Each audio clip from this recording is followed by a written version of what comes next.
This game, you're not ready for it.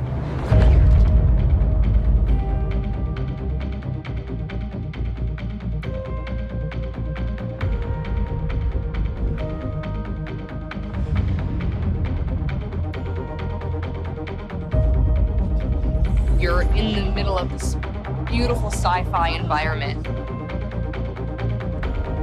and you're seeing intrigue, the espionage, the alliances form, the power that shifts around, and it's amazing to watch. Vipers is primary, Julia secondary. Simple actions can have massive effects. You can cooperate with people, compete with them, make friendships, deceive them, betray them. It's amazing to think that it's all just other players. More players start coming. It just starts this complete cascade of actions, and you don't know what's going to happen. It is a free-for-all. We'll get locked up and shot instantly. People start dying left, right, and center. It's just something that you can't get anywhere else. It's just the rush like no other. All good news is happening. Everybody's on this journey and writing their own stories, and that is probably the simplest way I can describe Eve.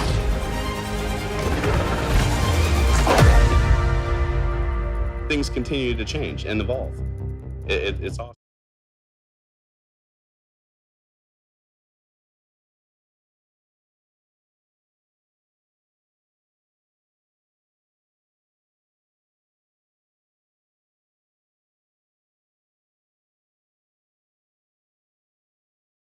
Oh, I'm doing pretty good tonight. Oh, I had my mic queued, but let me just say we're introducing our guest, and that was Noisy Gamer. Thanks for coming with us. And we also have, in addition to Noisy, we have Caleb Arianya. How are you doing? Evening, guys. I promise I won't start rambling like an old fool. Okay, well, we depend on rambling to keep the show entertaining for 2 hours. Then you just start triggering or something. Yeah. So here I am. I'm still in my beat-up ship from the trip to Eve Gate, where we got shot up on the way out. Dirk, I think, got killed. That was fine. He lost, I think, an interceptor, which kind of made him mad, which was fun to watch. But don't tell him I said that. So today, what we're going to do is, instead of taking you to a war zone, I want to expand the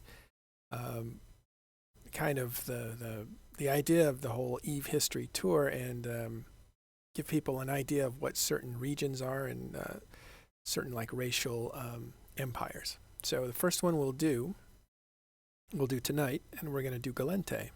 So we're going to take you to the regions of the Gallente Empire and then talk about kind of the geography, like what areas are good for mining, where the trade hubs are, what pockets have some history, and Gallente is a good place to start since it has a real nice diversity of gameplay. There's a lot of areas that were for mining, a lot of areas that were for doing missions, other areas for faction warfare, and still other areas for low-sec maneuvering and harvesting and fighting in those areas. So that will be cool. First I wanted to actually, I'm going to do some fixing of this ship because since it's all damaged, I might as well fix it. And so first thing I'll do is show that if you look on the right here, we have our little buttons for, what are these buttons called? Do they have names? Which ones? The ones on the left-hand Right. side? No, the right-hand side underneath the, speaking of geography. Station service. Yeah, so you have the, this whole thing here is the station panel, right? Inside the station panel, you have your dock, undock, or enter into captain quarters.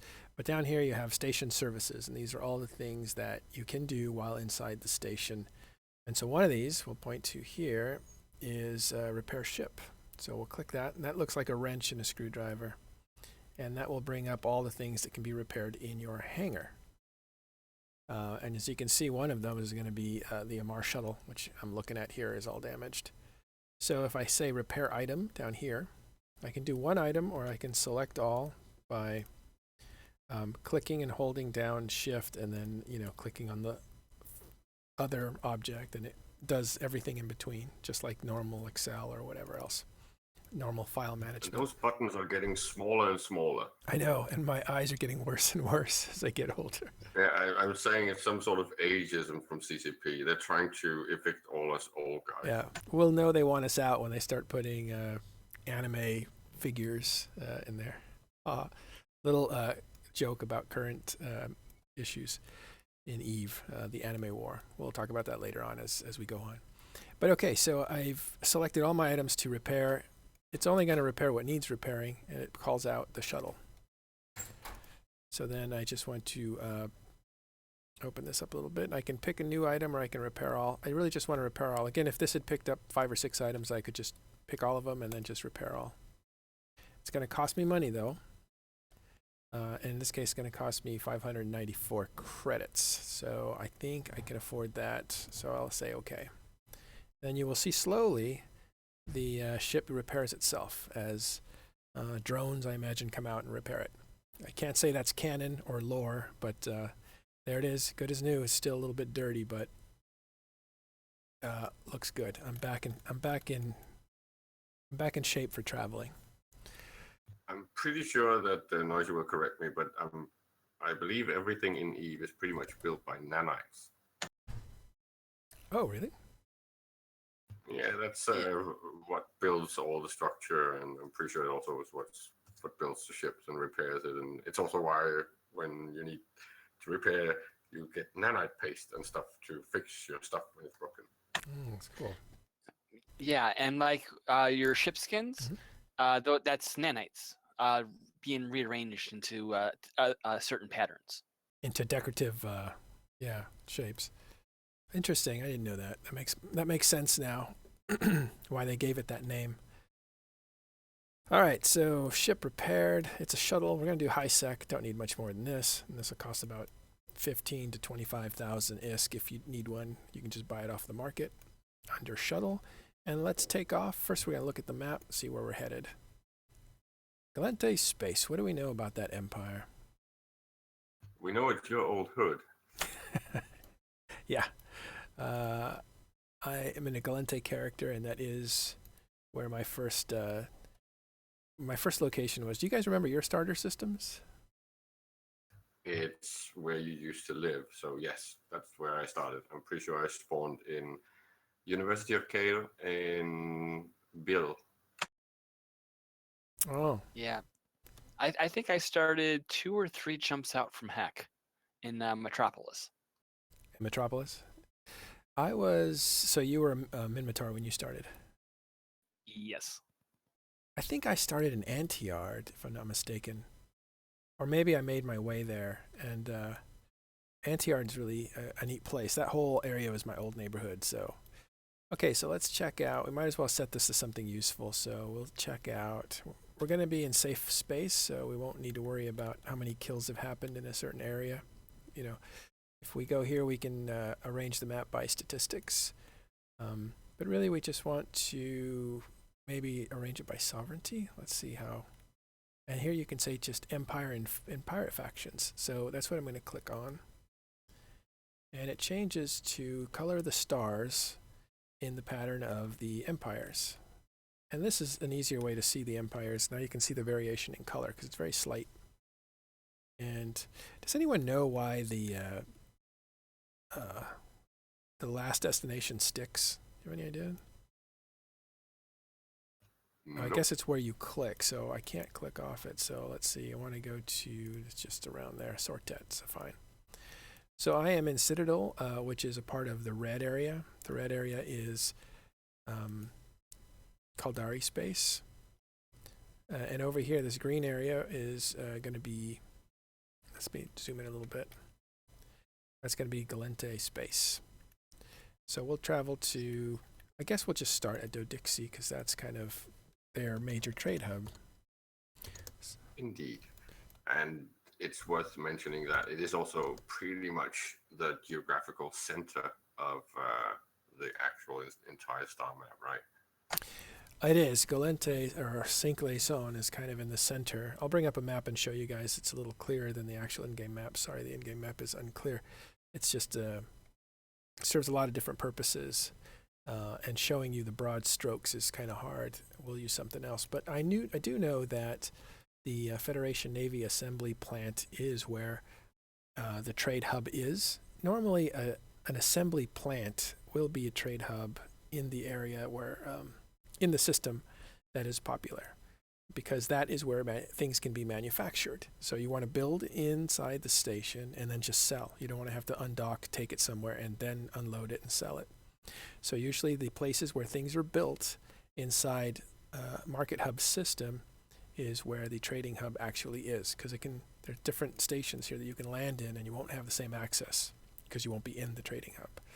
So there we are. Yeah, there's a few factors, right? There's the prevalence of what's traditionally called top station, which is when you right-click in space. Then the first station on in your selection is very often the one that people use, unless, as you mentioned, there is no proper facilities like building facilities. Then sometimes it's actually number 2.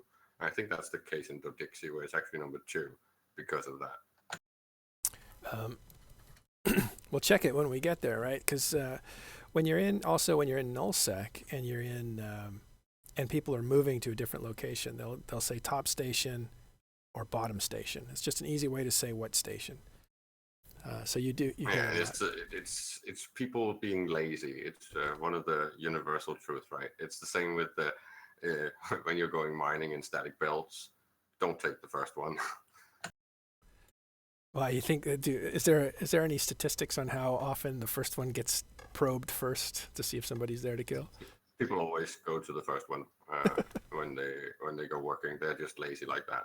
And it's also the first one you choose when you are seeking targets, because it's most likely that people are going to be in there, especially less experienced players. But as you get more experience, you figure out that it's better to take one of the random ones in the middle and to make sure that there's a higher chance that it's not been depleted yet, or that you're safe.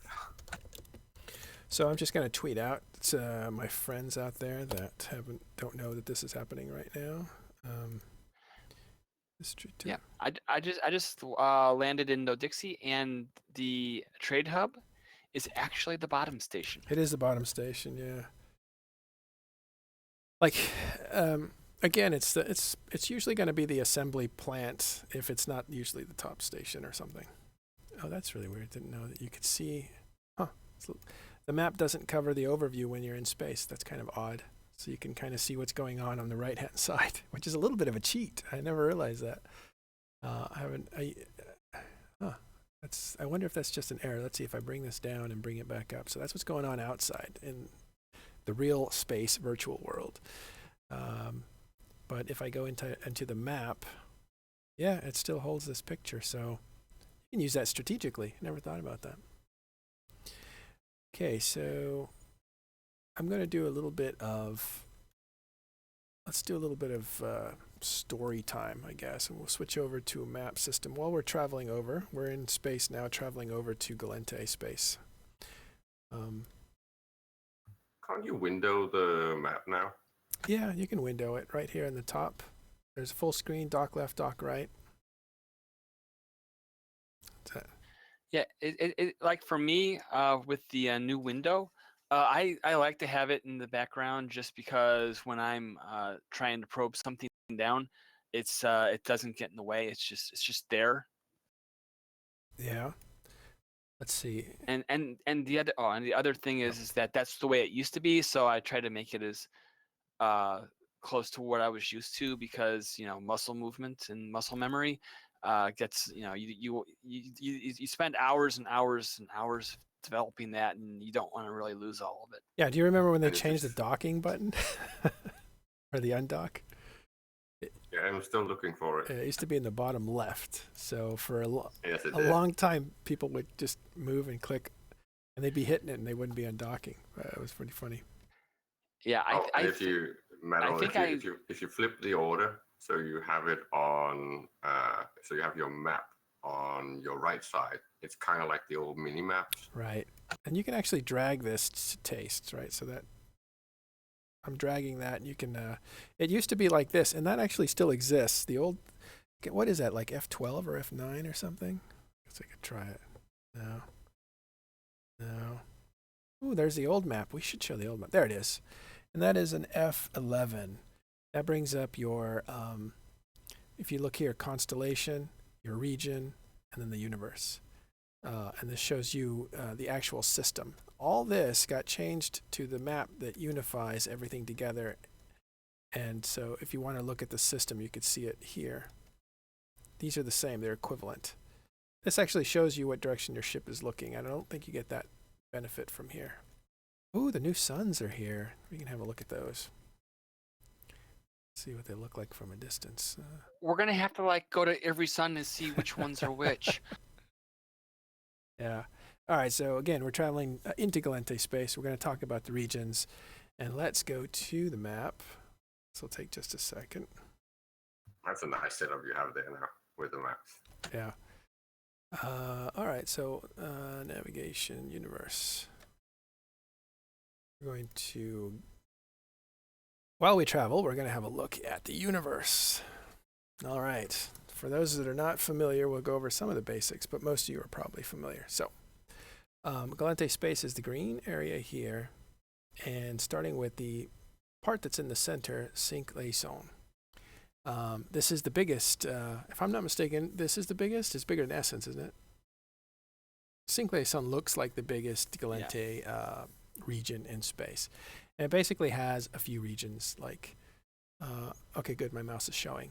So up here is a very dangerous area.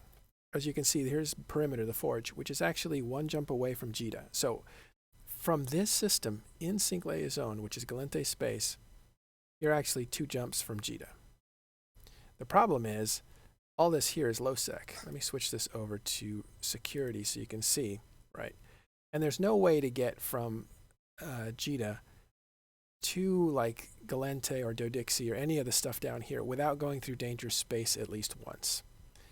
So that's why this is an incredibly, and if you look here, here is Bay, which is 1 jump away or 2 from Heck. Heck is right here. And then also Bay is very close to Heck too. So this, you can actually go around this area. The point is, Cinq Liaison has really good paths to markets that were big at a certain point. I think Heck is less big than it used to be. But there's a lot of pirating areas here where you can be intercepted and destroyed on your way. And I'm sure it was kind of built that way. So you can risk yourself for a quicker trip to the market if you wanted to trade items back and forth and stuff like that. Near the center, we have a very wealthy area. This is Dixie area. This is the trade hub where you can get anything you need. And that's a good place for it because all this area has lots of missioning going on. So there's some level 4 missions, combat missions, so you can actually make a lot of money sitting in Dixie and running missions in this general vicinity. Down here, you have kind of an older area by Gel, because Gel used to be a big trade hub too. And Gel was popular because it had a lot of stations for researching. Right, Caleb? That's something that you like to talk about. Yeah, it had like a lot of nice facilities, and then it was kind of on the route to your own home and my old home, which is the official region, which I still insist is actually the center of the universe when you look at the map. I did a lot of calculations before I actually went from beta to launch on what would be a strategically good place to position yourself. And then it's on the route to Ulay, which was the old big trade hub. Tell us why why was it such a big deal to? Am I getting shot here? Yes, I am getting shot. Let's see if I make it. Oh, I'm not gonna make it. Oh, I was. I went through low sec.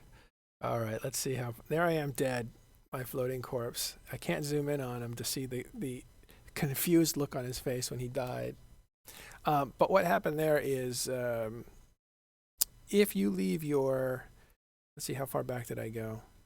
Oh, I'm in Blackrise, a nice safe place near Asakai from a different show. So I'll definitely need to find my way out of here.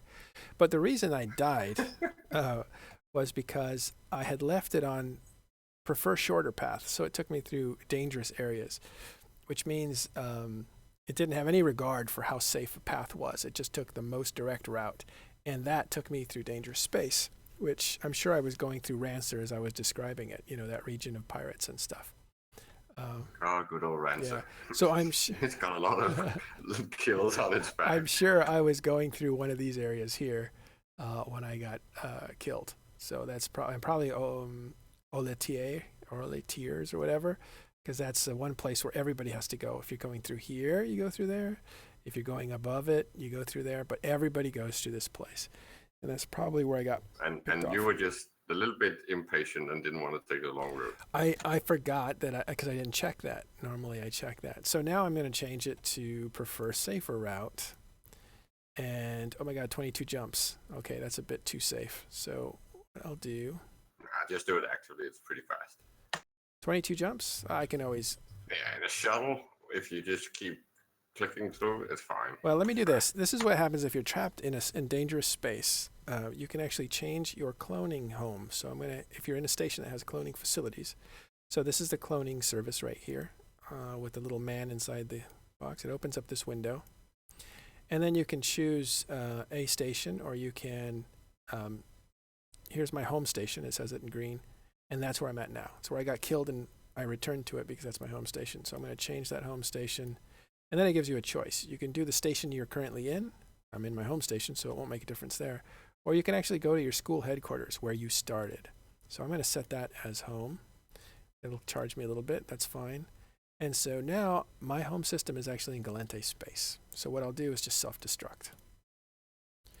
And I'm not in a capsule, so you have to actually get out of your ship. Leave ship.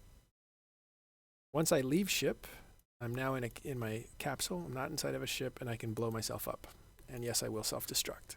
Because when I blow up, it returns me to my home station. And now that my home station is changed, it'll take me away from this place that I'm at now.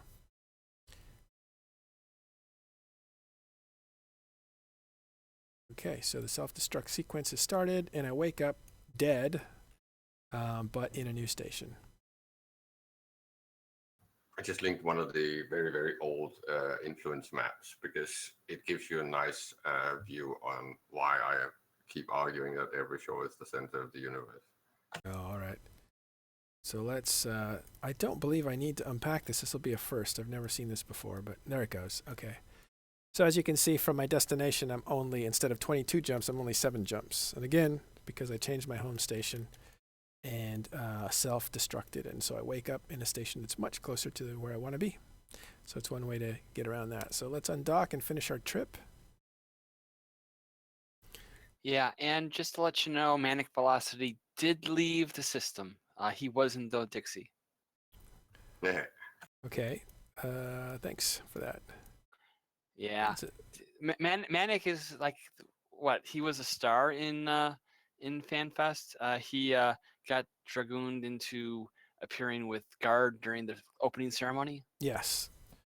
Yeah, and I thought he had a false note, so I started a controversy by tweeting out my opinion, which it turns out I shouldn't do. But the false note was quickly apologized for. In fact, if I get into it, I said, like, well, it wasn't very welcoming for goons who were kind of set up to be booed. And that was a bit of a strong statement. What really I should have said, or what I meant to say, was it's not very encouraging when you say, the people who brought the most people to this event are, and then you tell them the name, you say it was Goon Swarm. But because it was kind of a humorous situation, they said the group that we all love, which was sarcastic. And that kind of prompted, hoorays or boos. And the way Matani explained it to me is that goons don't bother hooraying themselves. They just kind of are above it. Whether that's true or not, that's what he says. And so... Well, that was the exact feeling you had in the audience that They didn't defend no themselves. applauding of themselves, even when they were being called out as being most numerous or Right. anything So like all you that. heard was a bunch of boos, and it was funny, but it really not funny. Because I mean, if you brought the most people to an event, you don't want to get booed from the stage represented by CCP. Because at that point, Manic was representing CCP. He was an MC. You just don't want to hear that. So there was a little bit of kerfuffle about that. And then I heard that CCP Guard, who was the CCP host, along with Manic, sought Matani out and just to make sure everything was all right, and said, "You didn't feel bad, did you?" So I guess because the reason, I guess, is CCP Guard saw my tweet, and I think it was alarming. So he went to make sure, and that shows a lot of class, in my opinion. Even though, like, I wasn't that angry about it. I just thought it was a false note. Like, there's a wrong note. If you're playing a song, it felt like, you'd hit a wrong note. Other than that, it was a great time for people. I think that you guys had a great time, right? Oh yeah, an awesome time. By the way, I found another one of my favorite maps. I love those. It's actually, okay, I'm going to do a little bit of a shout out because I really think these things are amazing. Eve I has put his web service for maps up again. And he does one of these things called Voronoi cells.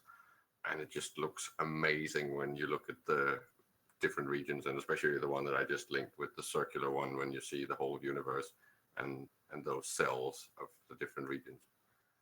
All right. I've just been told by Jay de la Croix, Jay de la Croix, let's call him, that I had my map up. Quoi. Okay, I don't know French. But I had my map up, and I do that all the time, and it makes me so mad because I'm demonstrating the game, and if you can't see it, I'm totally not doing my job. So I apologize for that. And let's see, I need to ban this guy for saying such bad things. All right, we'll let it go. Done. Thank you. So I'm sorry about that. Sorry I had the map up. I really should have had, the thing up as I was demonstrating it. But I can, I am sure I'm going to die a lot. So we'll go ahead and show you what's going on at another time. All right, so we're heading into Gallente Space. Let's go back to the map we were talking about, Cinq Leçons. We're talking about this is a mission-rich area. This is a dangerous area to cross through. This is a research area. Oh, this is a cosmos area. Those are certain kinds of missions that you can do. They used to be more popular than they are now. And then down here we have kind of an older area, which is kind of like where it used to be cool because there was kind of Gel. You kind of had a little bit of a trade hub because it had a lot of missions going through it. It had some research agents. It also had some a lot of stations, which allowed a lot of people to do research, which is something that I was trying to prompt you to talk about. I lived there for quite a long time. When I came back, Reva and I was running our invention stuff down there and making quite a lot of money. So we're talking about Gel in that vicinity. And incidentally, Gel leads to this low-sec area, Ighelende or whatever, that goes into Sycede here. I don't know how to say these names very well, but what is right around the corner? Let's click on it. And it is Amamaki. That's where PL kills a lot of people going to Rennes, this market here. That's Minmatar Space. So Gallente and Minmatar Space are very close together, tied through this one little area where PL like to sit when they're on vacation and kill people passing through, like sand people. That's what I imagine them to be. Fits. Yeah, they sit on the mountain and shooting speeders as they go by. So, yeah, there you go.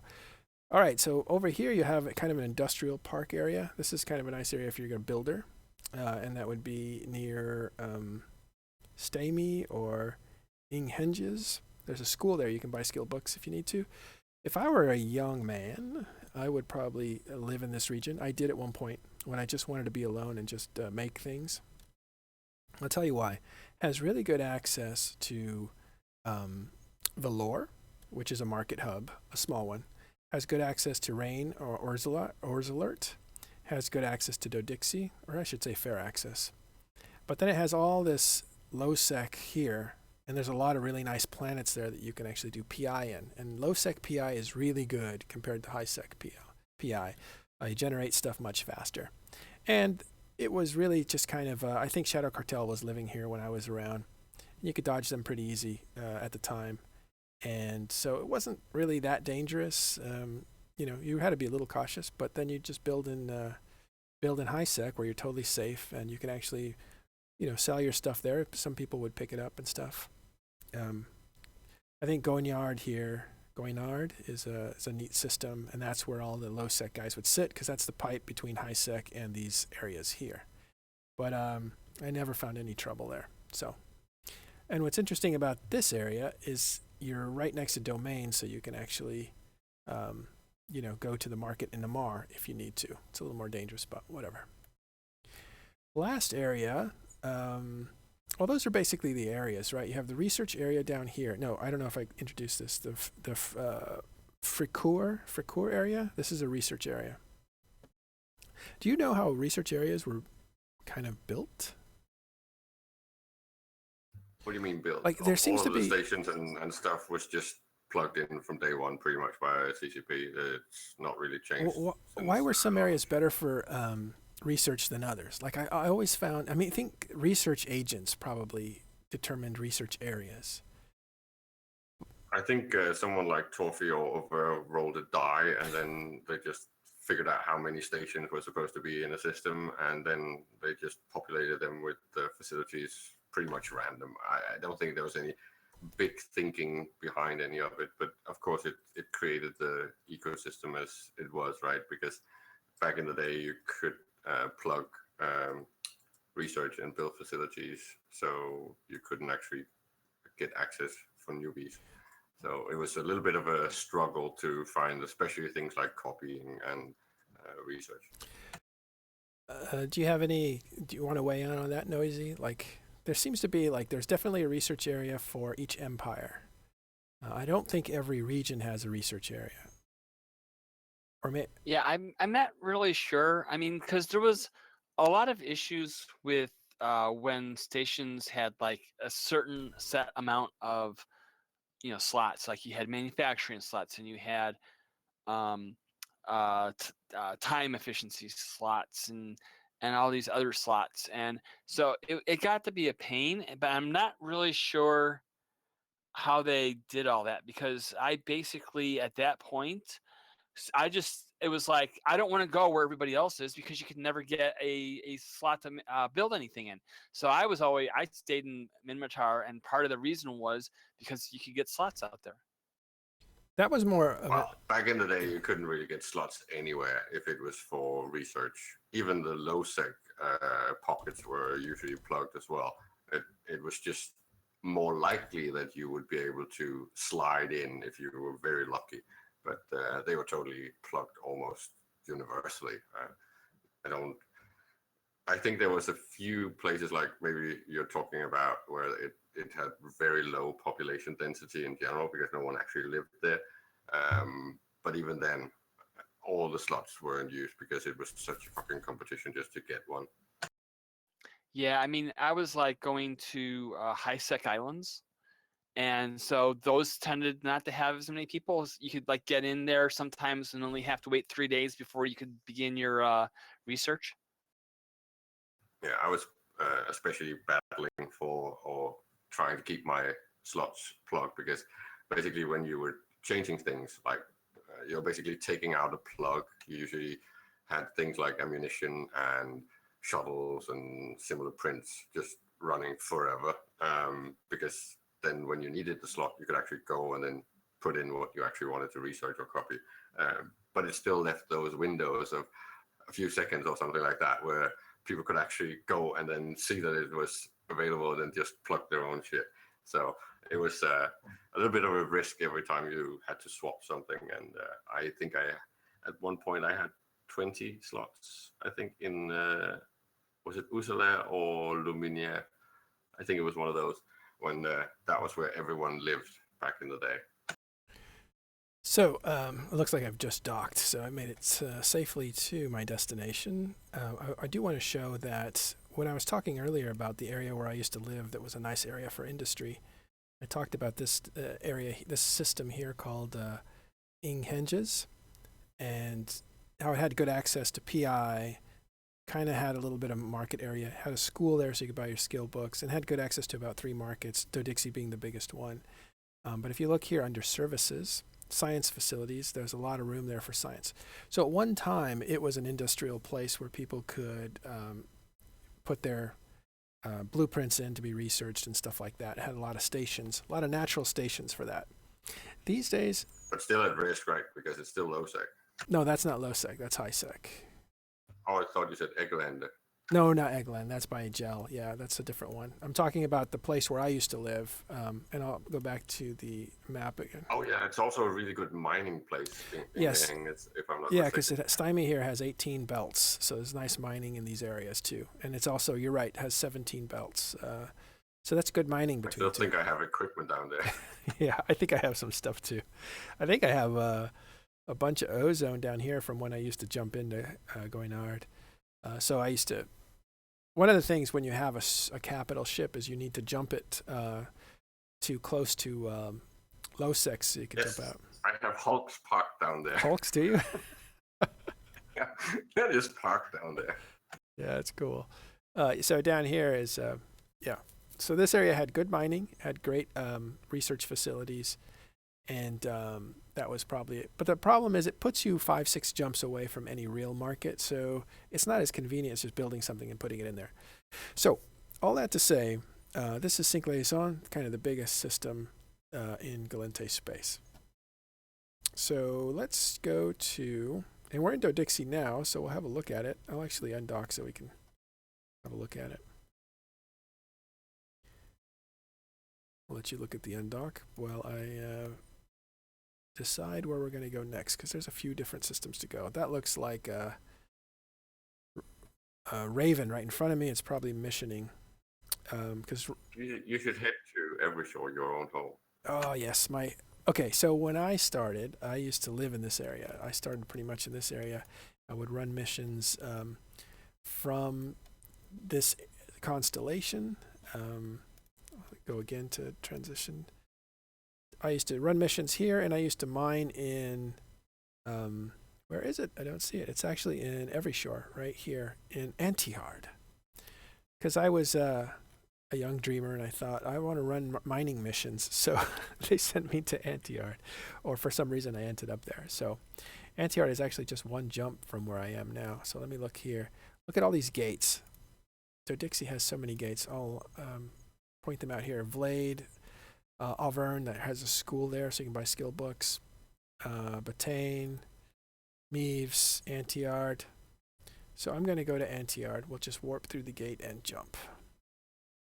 And Antihard is where I actually decided I was going to start researching my first corporations. Not researching, but started to invest in a corporation. And by invest, I mean run missions for them, so you build up your standing so that you can buy things off them through the loyalty store, and so on and so forth.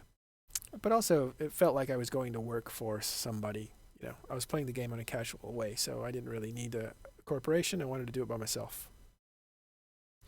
That said, many years wiser, it's probably better to meet people that you get along with, and don't be afraid to leave a corporation. Seriously, do not. Just throw your hands up and say, you know what it's like, guys. I gotta find my people. Take off. You will have a much better experience if you find people that you actually click with than if you try to suffer through getting along with people that aren't your style. Okay, so Jay de la Croix said... You're going to get your French practice if you live in... I always wanted to learn French in a really good way. I only know a few words. So here we are. We entered into Everyshore. You can see the nebulas changed. It should be really easy for you, Matterall. You know that, right? It should, but I was in Italy one time. I know Spanish natively, but I was in Italy one time thinking I could get away with using Spanish, and I just confused the hell out of people. So I thought... In Italy? No. I thought it'd be the same. It's not that close, but the sentence construction and the grammar and everything is pretty similar because it's a Romance language, right? Yeah. Now, if you were in Romania, you could have got away with it, no problem. Oh, interesting.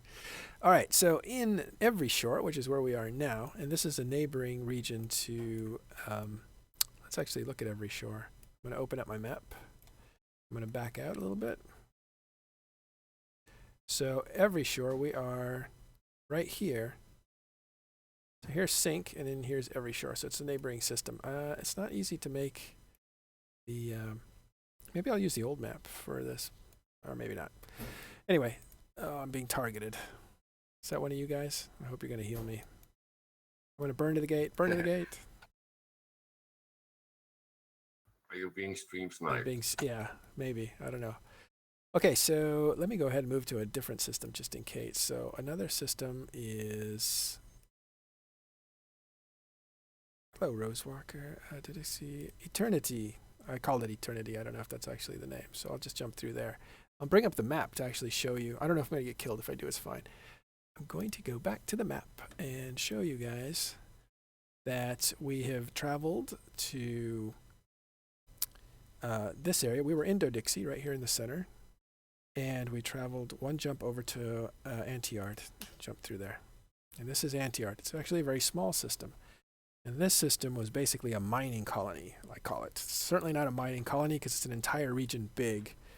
But there was a lot of mining that went on here. It was kind of a peaceful backwater place that most people kind of relaxed in. That's not entirely true, but it's because RVB was here at one point, and it was they were in this little area here where they were brawling all the time. They had access to good markets, and it was kind of a quiet place where people wouldn't go at them. But I think the reason they were here was because you had strategic jumps, so you could actually attack from this angle, or this angle. And so they really wanted that. And I'm talking for RVB, I was never in it. I think I was in it for a few days. But they probably wanted different strategic options when you fight one, group by group and stuff. So that's why they picked these little hexagon areas, so you have different entry points into stuff. And then over here is let's go look at the belts. Yeah, up here was a big area for mining. And you can see that they had building facilities there and mining facilities. And the interesting thing about this area, this is where a lot of research was happening. So this is kind of a research area for this place. Actually, before I get to the interesting thing, let's actually break down the areas in Every Shore. One of the main hubs was Atlantis and Azer, right? Because everything kind of travels through it. So that's where you'd find equipment. At one point, Barai was becoming a place where you would be able to find a bunch of stuff. And then this whole area here had kind of markets, especially for miners. So if people were selling things. And then down here, you had ice belts. Every one of these blue ones is ice belts. And there was a lot of money to be made there. Do you know about the interdiction? Oh, that's a firework. Somebody launched fireworks at me. That's okay. What's cool about fireworks is they scare the heck out of you, and then you realize you're not dying. One of the things that was really nice I'll show you guys the fireworks that are being shot at me. Every Shore is because of all the ice belts. You could very easily go and pick up ice mining stuff, gear and chisel from the Dixie, and you could sell it at crazy markups just inside the region because of the whole thing with view range of the market. So you could very often do like 50 and even 100% markup on some items. Take evasive action. Hagrid was one of my favorite systems, and that's the next system. Harrogate, yeah. Let's go there. I think Rosewalker will follow me, and I don't mind if he or she does. Well, that's me. Oh, is that you? No wonder. All right, good. Don't feel so bad. I didn't know that was your I usually just went in and just sold stuff in Adelaide. When you came just from Gel, you'd go straight into Adelaide, and you could sell at amazing fucking markups. It was crazy. Yeah. Let's go back to the map real quick as we travel. So again, this is every shore. It was basically a lot of mining and production and industry happening here. It's kind of like the industrial area of Gallente Space, I would have to say. And then down here was a little bit of a dangerous area because it had some low sec. So let's change over to... Yeah, there's a low sec pocket in the corner, Right. and it's also the fact that it's small, so you can actually work a region without feeling overwhelmed. Yeah, I like that too. I think it was comprehensible. I don't know. You could kind of put your mind around how big the place was and get used to some of it. It was slower paced, and it was a real nice place to kind of like incubate your knowledge and stuff. But this area here is definitely trafficked by people who want to kill you, because there's lots of... Allied is funny because that's where I used to live, and I think I got a Hulk. Yeah, that's the center high sec in the middle of low sec. It's fucking funny. And I actually got killed, I think, here, or was it Alara? No, it was in Gruthies or whatever. Yeah, Gruthies. The funny thing about Olid is that you could make a lot of money selling stuff to pirates, because if you were doing production down there, you could easily just sneak in and then just set everything up and even bring in materials and then just sell it at a huge profit, because pirates always needs new gear. Yeah, and the reason, and it's, if you wanted a PvP, it was probably a nice place to skirmish. I didn't skirmish, but I should have. I was just not committed to PvP at the time. A couple of things I wanted to point out were all these outgates to different places. This is where the magic of knowing your way around EVE Online through the maps and stuff is. If you know where you are, you're actually not very far from important things that you might want to know about. So I'm going to point out some of those shortcuts. So the first one here is, actually I should do this one. You can see that Gel, the place that we talked about that used to be a market, is right near this ice mining. So that's a nice little area to have. You can do your ice mining here if you wanted to, and then you could sell in Gel, that sort of thing. Yeah, and then you can easily, I think what I liked about it is that you can go out one way to go to the fast route to Dixie, right? Or you can go down to Gel, so you could actually manage more different operations as you expanded your work. And I think that's why Evershore was so fun to use, because it had so many good exits to good spots. So it was kind of logistically very useful. You also have the exit point to Mie over by Beret, which is also a popular place when it comes to trade. So there was nice trade going on in Beret. I remember there was a guy that was doing a fuck ton of production, and he always kept competing with me. He lived there.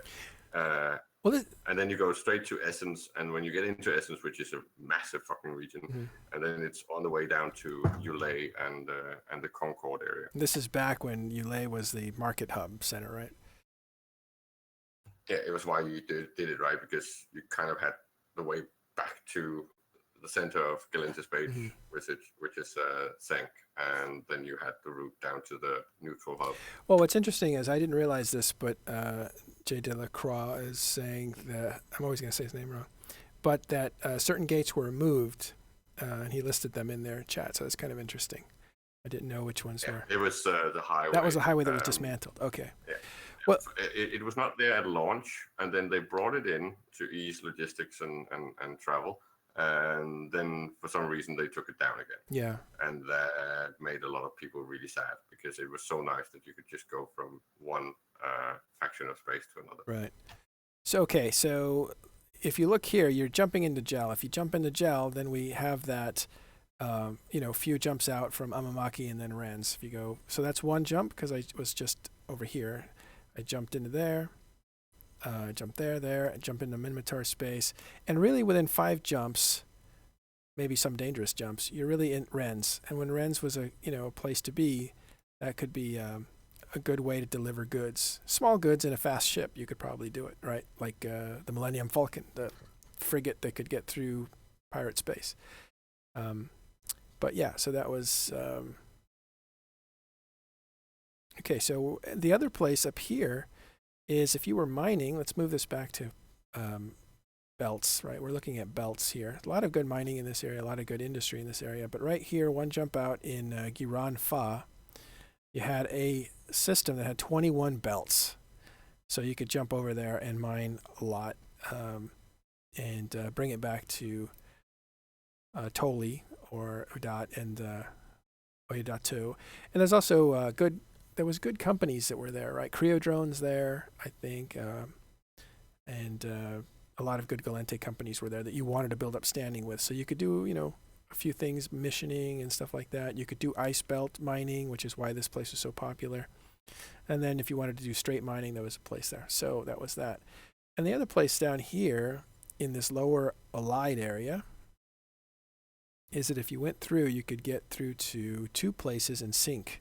And one of those places is right here under in Henges, the area that I talked about had good research and stuff. That is one of those quick little portals. So you could really get back into your neighborhood really quickly if you had an industrial setup there, that sort of stuff. So that's what's really cool about, for me, Every Shore was, I don't know, I have a soft spot for Every Shore because it was like living in a little bit of a Nexus pocket. yeah, right? It's like a little village. Last one is Berai here goes into Mies, and Mies is right next to Urzalert, which was another place. So you could really supply yourself fast. You see that? Urzalert here. I'm going to shake it. Urzalert to Mies to Beer. You could basically then buy stuff over here in Urzalert, bring it here 2 jumps away, and you could sell it in Berai for a markup. And when RVB was here, there was people that were buying stuff. So these are the kinds of things you think about when you're trying to set up your operations and stuff. Yeah, and you've got some very nice margins because of population differences, and that means that your balance of trade between regions was pretty good. So you could make a nice amount of money by positioning yourself in what I used to call doorway systems. So you basically just had one jump from one region to another, and then I was basically doing that in, I think I was running like 5 or 8 regions way back in the day. Yeah, you know what? We'll let's go to Essence next. And Essence is an important region. Good plan. Yeah. All right, so we're I just want to say one thing, because this is like basically the first time I ever have really looked at this region, every shore. Mm-hmm. There is a heck of a lot of ice in this. There's a lot of There ice. is. Yeah. A lot of people liked it for exactly that reason, especially when ice became a problem. And so I guess there's a lot of activity here when the goons are doing their ice interdiction. Yeah, they killed me a few times, and they would basically. It was funny. Do you ever remember that Wile E. Coyote and that sheepdog that kind of like haunts him, where they'd kind of check in and they'd be enemies, and then they'd check out and they'd be fine. They'd go have a beer together, like they were just doing their jobs. Well, the goons that were in the area were kind of like that. They'd talk to you and they were nice. You'd just kind of be like, do what you have to do. Try to kill me. I'll do what I have to do and try to mine ice without dying. And it was that kind of a relationship, They're kind of part of the fabric of the community. And the mining gear return of investment wise, you earned back your hardware pretty quick when you were mining ice. So hence why I was making so much money just selling new fucking gear to them down there. So I was building a lot out of gel, bringing it straight into Every Shore, and then selling it to all those ice miners. Well, the reason that was important, and we're headed to Urzalert, so I just put in on autopilot, I put in our destination. I'm going to go ahead and start getting us there. Remember to tell the new players that might be in chat that do not use autopilot. No, that's not true. People should use autopilot if they want to. It's just autopilot is a slower way to travel, but it's definitely a hands-off way to travel. So I can. Yeah, and you may get to your destination if you're lucky. Well, if you're traveling with valuable items, you may want to actually manually pilot through dangerous areas. But autopilot is just fine in most of Eve, I think. So. In a shuttle with no implants. No, you're too severe on that. I disagree. I think you can even obviously do freighters and be fine. Just depends on your routes. There's only a few places that are choke points where people will wait and spend the time and money to destroy your ship if you're not piloting it. And if you're not piloting it, you're at higher risk, clearly, because they can tell when you're not piloting it. Yeah, but it's also in areas where there are there's more than a few people that are actually keeping eyes on what's coming through, right? Then they will notice that you are doing it on autopilot, and they will catch up to you, and they will kill you. Right. All right. So, hey, Dominarch, I see you there. I love Dominic. He's awesome. I'm going to ask him to join us if he wants to. He knows how to get in. And let me know if he's in this chat so I can drag him in. Actually, I'll check that now. Not yet. Yeah, just to let you know that I did see a code pilot in a catalyst passing by. So Code? Okay, tell us about Code. okay, Code is a group of players who I think started off by minor bumping. I just want to say Dominark and- has Hey, Dominark. now joined us. Hey, Dom. I think he knows he's in here. He's probably having trouble communicating. Sorry to interrupt you, Noisy Gamer. We'll get him introduced after you finish your code description. Yeah, they started off. They thought it was like really funny to instead of like shooting miners, they would bump them. So they would like get in stabbers or really fast ships, and then they would like go full blast and try to bump the miners around. And from there, they graduated to full out ganking of mining ships. Ah, so they grew in courage. Yeah, and then they have Whoa. a shtick where they try to extort you for $10 million ISK for mining. I got to stop the ship because this is new. No, this is new as of a couple days ago, but look at that gate. What color is that gate? Oh, let me transition. There you go. Now you can see it. Let's look at that closer. This is new. Look at the gate. See anything different? There's a few seconds lag. Okay, when you can see it, I've zoomed into it. And I'm gonna. Oh, cool. Do you notice the difference? Somebody's going through the gate now. This is. It looks like an acceleration gate on Wheaties or something. Well, let's see. Oh, Dominark, hey, thanks for joining us, buddy. Oh, you're welcome. Sorry, I'm late. No, it's cool. I'm looking around for the sun. I bet this sun is purple because that gate was purple. Am I wrong? Let's go look at the sun. So to go to the sun, you can find it in your overview here. Star, not sun, but star. I wonder if they changed that. So it's funny, they used to say warp to the sun, but that's not actually accurate. It's warp to the star. I could have swore it used to say sun. It did say sun, didn't it? I'm pretty sure it did. Yeah. In the past, I think someone decided to change it for all those pedantics that keep pointing out that it's a star and not a sun. Even though sun is also used frequently, even by NASA. Yeah. Well, these are stars. Maybe it was a way of classifying them differently as far as colors and stuff like that. Because I think they are classifying the the stars. There it is. It's purple. Oh my God. That's awesome. Whoa, I don't want to die in there. Wow, with streaks of, wow, that's amazing. So this is what's amazing for veteran players. New players, I guess this is amazing because it looks really cool. But so that's purple? I'm colorblind, so it does not look purple. Oh, what's it look like to you, I wonder? It's gray. Oh, really? Well, that's kind of a grayish, yeah, dark gray. That means... Is it kind of gray, though, also? I mean, if it is, that makes sense.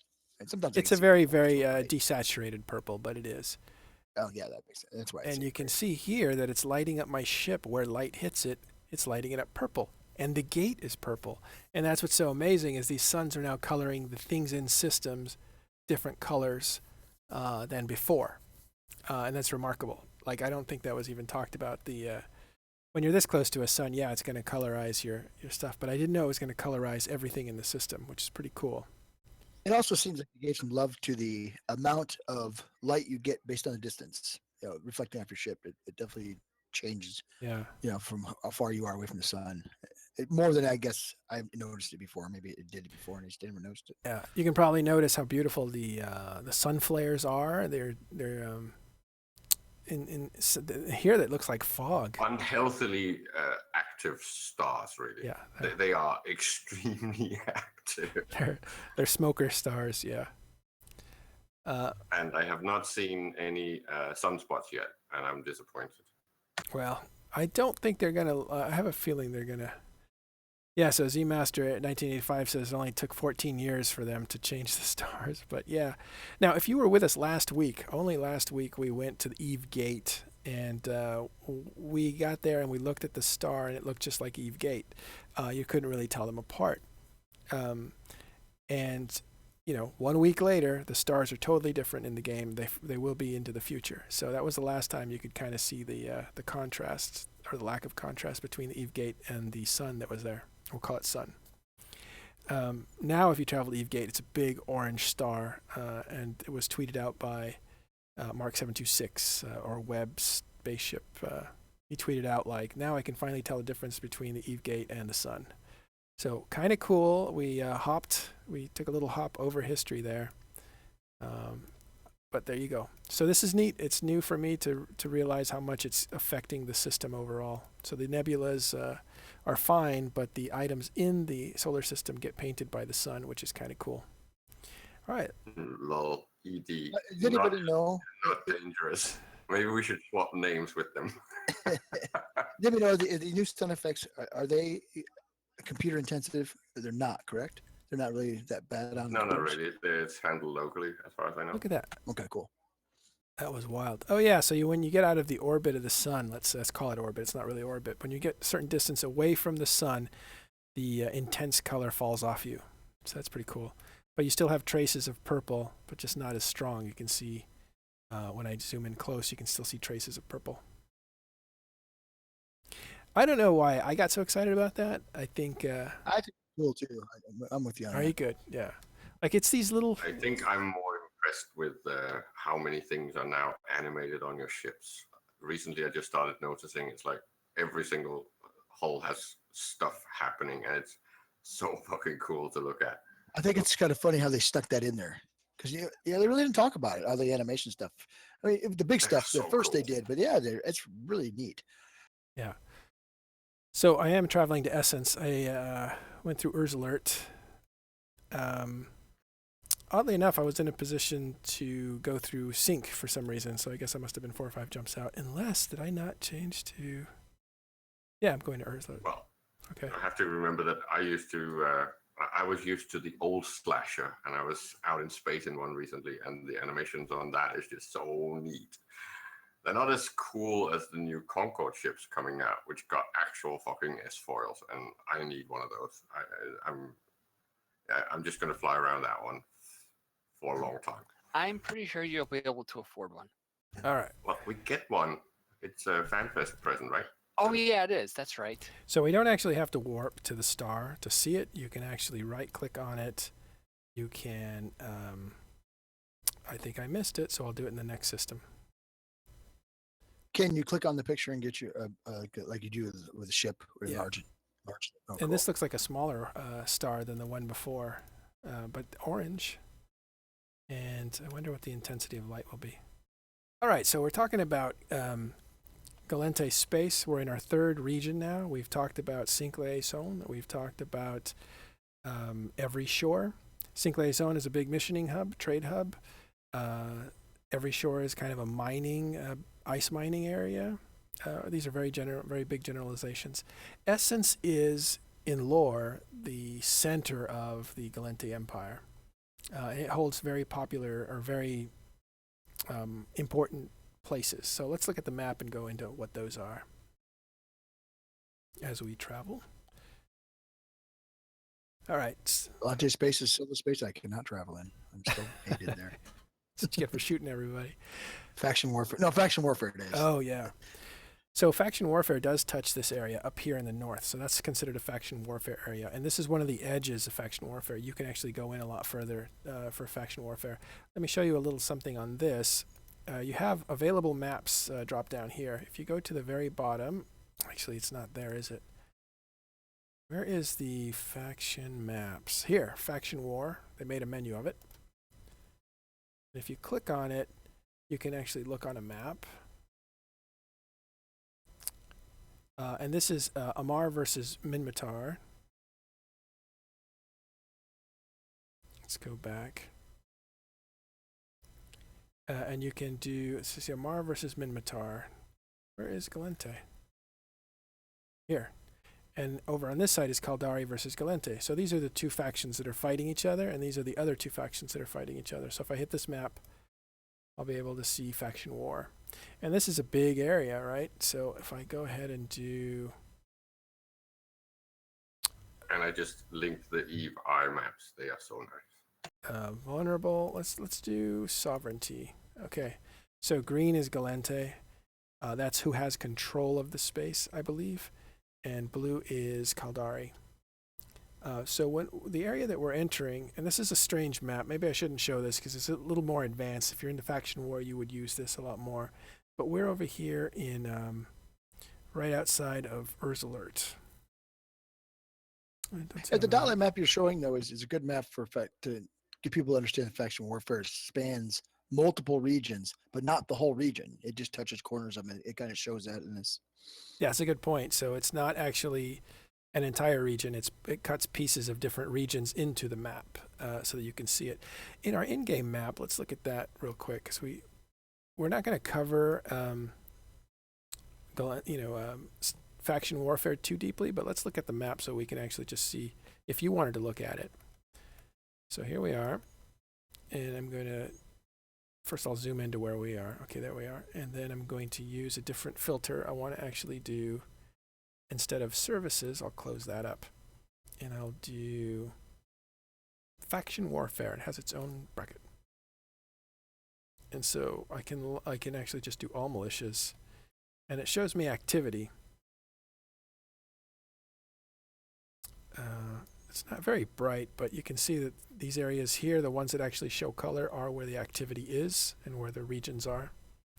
They don't have tiles on this map yet, do they? And you can see what's been destroyed in the last 24 hours, where the big fights have been. And you can see what's been destroyed in the last hour, where the activity is right now. So there's probably a fight going on here. 13 ships been destroyed in the last hour. That's probably a fight that's over, because small fights don't last as long as big fights. If that was 800 people fighting, the fight might still be going on. But this is delayed by 15 minutes, so I'm sure that fight's over. So don't go racing to a fight. But you will know where people are fighting, so you may want to avoid those areas. And you can see, in general, the big fight for the day has been over here in Devoid between Amar and Minotaur Space. Okay, so those are the faction war filters on your map. We'll go ahead and just put it back onto all that. Move the map back into place. And we will... Why aren't I moving? Am I in? Oh, I'm already in Urzalert. Oh, cool. So look at how many stations Urzalert has. This is a ton of stations. All these boxes here, those are all stations. The station count, I'll have to look it up on my map. Yeah, but I imagine there's about, how many stations here? 15? I'll tell you in just a second. Well, the station that actually has, yeah, you can look at all these stations. I believe, do you know what the hub is here? I forget. So when you forget what the hub is, here's how you find it. You would open up your market, your regional market. And then just pick anything. I have a filter on, so I'll turn my filter off by clicking clear. When this catches up, there it goes. Just pick any item, and you will see in system normally, you'll see, I would pick 3 or 4 items. And if it keeps coming up, it's Urzalert 3 Federation Navy Testing Facility. Again, a building plant, right? That's where they are. Systems. Here it is again. So if I keep seeing it over and over again, that tells me clearly that's where you go to buy things. And that's all you really need to do. So I'm going to warp to it. I'll just warp to 0.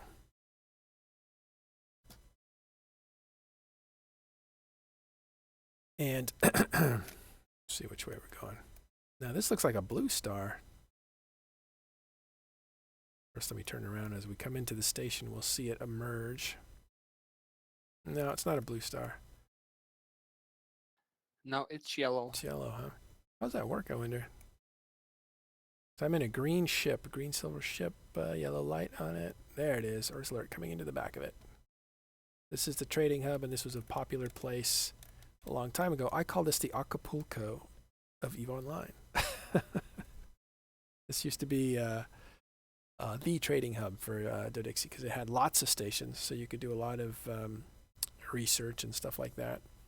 But it also had a lot of missions in the vicinity, and this was the place to be. And it no longer holds that position because it was eclipsed by Dixie.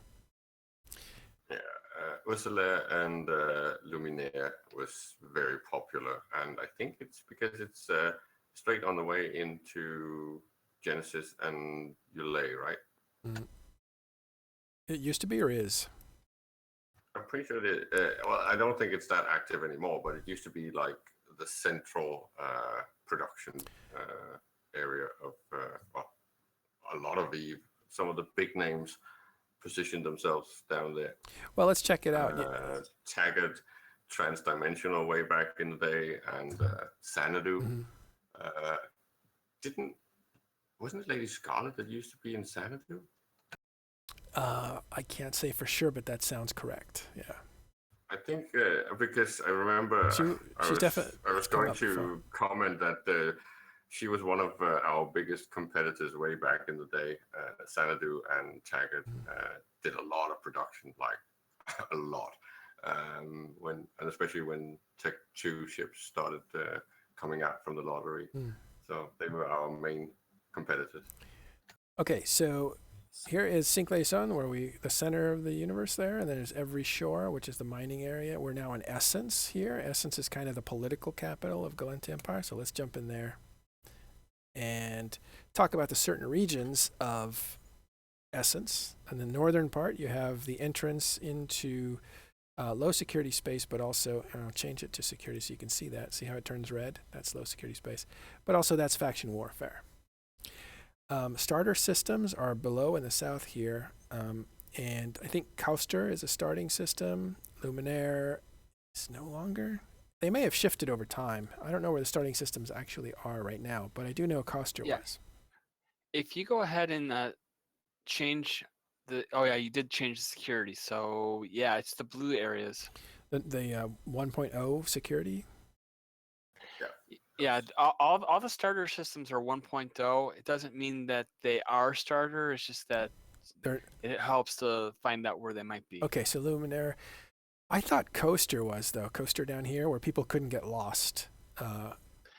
Coaster sounds really familiar as a starting it might have been at a different time because these things change over time. But anyway, these really high security areas where you're very well protected are usually where the little ones come into the game. And so this area down here is kind of the starter systems. This is the political area. If in lore is Valor, and Valor is right up here. You can see that. Valor is, I believe, where Gallente leadership was. We probably could have a lore person tell us the backstory a bit more and stuff.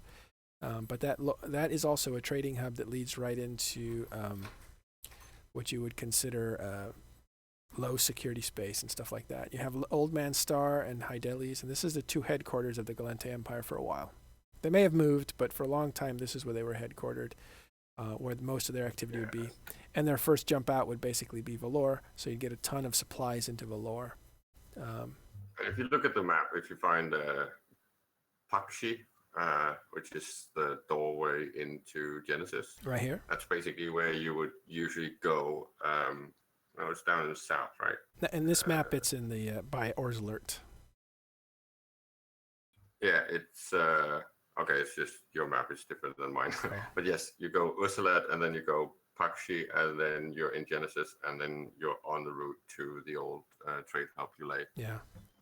So I'm just going to pop into this Genesis area, and you'll recognize Genesis as the place where the Eve Gate is down here in New Eden system, which is where we traveled. We went all the way down this dangerous area into New Eden, saw Eve Gate. But here comes my boss again. He's going to say hello. All this weird vector stuff on the screen. This is Eve. It's all stellar maps and... Is this like that Star Trek game I used to play on the Spreadsheets? 64? Yeah, it's very much like that. Spreadsheets and calculators. Spreadsheets, calculators, and spaceships. He's a big Star Trek fan. Then he should be a big Eve fan. Yeah. Because Star Trek is yesterday's news. So what you're looking at is Genesis, which is one of, I think it's second to Domain, though. It's not the biggest region, but it is the oldest region in the game. And so you're one step out. And it's so red when it comes to security. Yeah, it's kind of vacant. I think if you look on the map for population, it's a very, very much a vacant place. It's not close enough. Now it is. Now it is. So back into Urs Alert, which is the kind of the trade capital of Essence. So over here in this area, you have this Arton. Where's Arton? There's something in Arton. I think it might have been a starting place too. It should be right here somewhere, but I'm not seeing it. So what I'm going to do is type in Arton, A-R-T-O-N. Arton and Domain. No, I'm calling it the wrong thing then. No. If you're talking about Coaster being starting area, I thought it was. Yeah. That whole, I think it's that constellation, because the one like the Coaster, the ones above it, the Luminaire, Maze, Algol, Luminaire, yeah, those are all the same constellation. So I wonder if that is the starting area. That sounds right to me. Yeah. Too.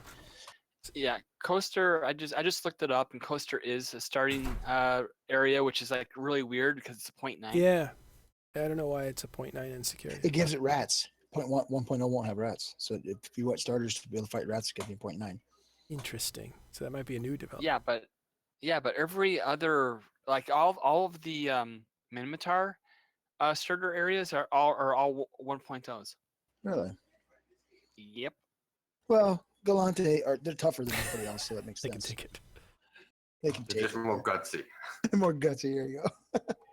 All right, so I switched it to the constellation so you can see these are all connected, but I'll switch back to security. Because if you look at the route, right, then you would be coming in and you would be going Pakshita, Manak, Kermek, and then Yulay, right? But you also got the entry into every show from Manak to Tolle, which is actually into the ice belt area that we were talking about earlier.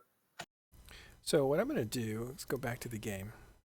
I've opened up the regional marketplace, and I'm going to go ahead and put down Save Aconite.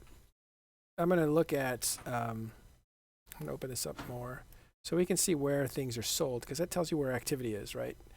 Things that don't sell usually after a while disappear, get lost. So you really, if you look at what stations the people are selling things in, that'll give you an idea of activity inside of that region. So if we go ahead and put these down in location, Arnon, there it is. Arnon is what I was thinking of, not Arton. This is a set destination. And I believe those are missions that you jump into after you do career missions. I believe Arnon is that place. Because there's a lot of stuff on sale at, you'll see at Arnon. At least that's what I remember from a few years back. Yeah, and Arnon is, you also want to like do that Sisters of Eve Epic Arc if you're trying to repair your standings with one of the empires. Is that in Arnon, by the way? Is that where it starts? Yeah, that's the starting area. So if you go to, there's a Sisters of Eve station in Arnon that you go to, and you can talk there to the Yeah. Let's go there actually.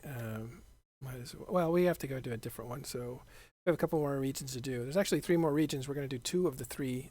Solitude we're not going to do because we did that on the second show, but we can talk about it. So that is generally the layout. There's a couple things to notice here.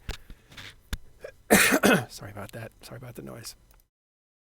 I want to change my view to that of jumps in the last 24 hours. And what this shows me is traffic, what the traffic lanes are. And you'll see that it's very clear. You have some superheated areas here. And it's not enough to know the path, but what you'll quickly realize is this traffic passing through is going from Dodixie to Jita. Because it jumps in from Dodixie and Cinq-Liaison through Essence and out to Citadel and on its way. If I click here, you'll see that the path will continue like marching ants, right? There it goes all the way to Jita.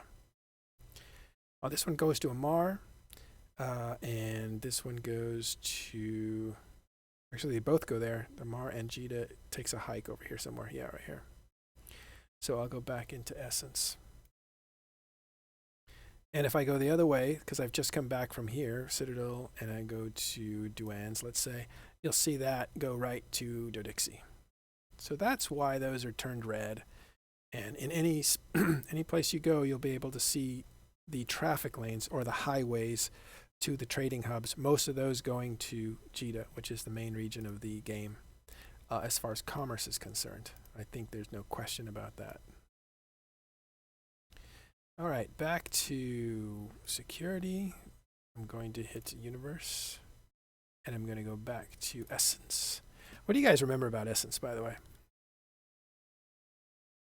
Anything? I don't really remember anything because, like I said at the beginning, I don't really go through Gallente Space. I realized that I'm a Minmatar character, and the Gallente Empire has the largest number of Minmatar Minmatar in it because I'm our evil. But for me, Essence actually was there a lot in faction warfare because the Old Man Star, Hadalese, that whole area, Lannister, that's like was a pipe that we would run back and forth between our area and their area. We'd go there to mess with them. They'd come to our area, mess with us. This was back before they made the changes to faction warfare. It was way different back then. They didn't have the sites you'd run. It was just different. So yeah, how was faction warfare when it first started? I was in it for just a few days, but what was it like? It was a lot different. Now, I got in kind of the tail end of the popular time before like it just died off. So you'd go out and you'd run, you'd chase each other around a lot. There was that, but you didn't get credit for killing the enemy ship, the enemy, right? You didn't get anything for that. It was just you'd go in and do these, like they have the little sites now where you go in and one person can run the sites. It wasn't like that. It was group effort. You had to go in and do these group things, and eventually it would trigger the main one that's how you'd flip the site. So that didn't change a whole lot. But what you had was faction warfare missions that would take you into the enemy space, and you'd have to do a mission doing that. And they were difficult because you had not only players chasing you, but then you'd have the game fighting against you too. For newer players, it was difficult. I suppose if you've been playing a long time, it's not difficult. But I enjoyed it. It was fun. I did it long enough to where, like I said, my standing is still -8 in Gallente Space. What did you? This is weird. There's an arrow doing there. So you did it back when it first started? The first iterations of it, yeah. I think I'm not sure. Faction warfare, it's only changed the one time, right? I don't think it's changed like. I think they only had one upgrade to it that I remember. Yeah. So I played in the first system which came out in 2008. Oh yeah, so then I was playing it. Yeah, when it was, like I said, the tail end of its popularity. Oh, so after, okay. Yeah, I played when it first started, and I didn't even get into a battle. I just got into it, and it said you can be killed wherever you are. You don't have to be in faction warfare space. And at that point, I was like, I don't want to be hunted all the time. I don't want to be shopping and then come out of the shopping area and get blown up for nothing, So I thought I'll do it at some point, but not today. One thing I did like it, the old system, and to be fair, I've not played the new system of it, so I don't know if it does if this is going on there too. But if you joined faction warfare, you were contacted by somebody pretty right away to join a corp, which I thought was kind of cool.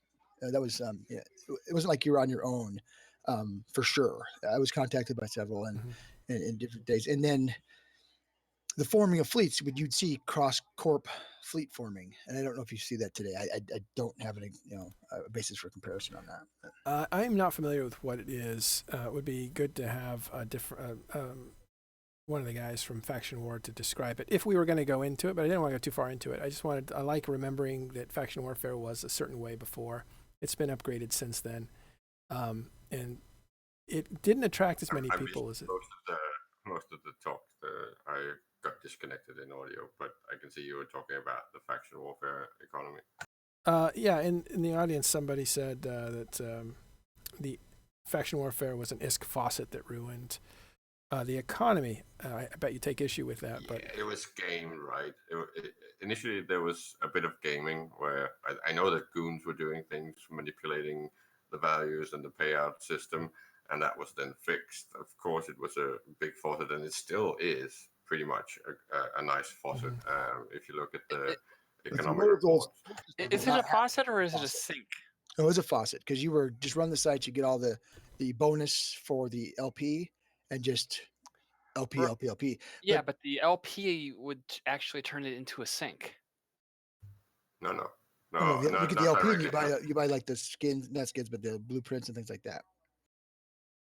Right. Yeah, but so it's still not. It's not a huge faucet. It's a huge distribution thing. If you want to be really technical, because there's not enormous amounts of ISK, but it is considerable, and it displaces a lot of ISK because of the fact that you can convert your LP into things that can then be sold to people that need those things, especially things like cores and stuff like that, right? Yeah. And the old system did not have the scale of the adding LP or ISK into the game. Mm-hmm. And it is a sink too, because you do lose a lot of ships. This has changed a lot. It was definitely not something you do enjoy if you don't like to blow your ship up. Well, that's good. Again, that's where it gets technical. Destroying ships is not an actual sink because it doesn't actually remove ISK from the game. The only thing is the sink. It's very technical though. The only thing is a sink is like taxes, insurance, money that you pay into the system. Yeah.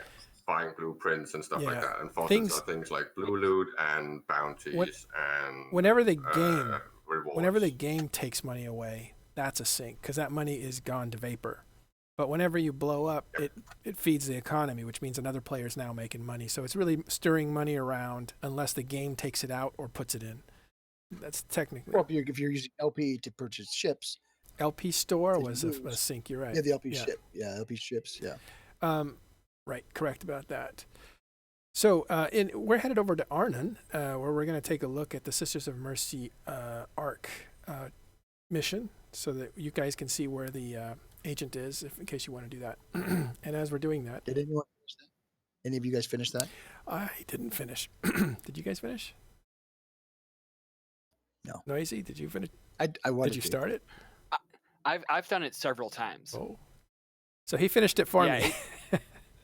Yeah, basically, I mean, one of the fastest ways I saw to do it was just to take a vagabond and just blow through everything. That's kind of like what I do if I'm trying to repair my bad standings with the MR. I've done that a couple times. Let's actually fleet up. Oh, that's not you in system. I was about to fleet up with a stranger. That would have been funny.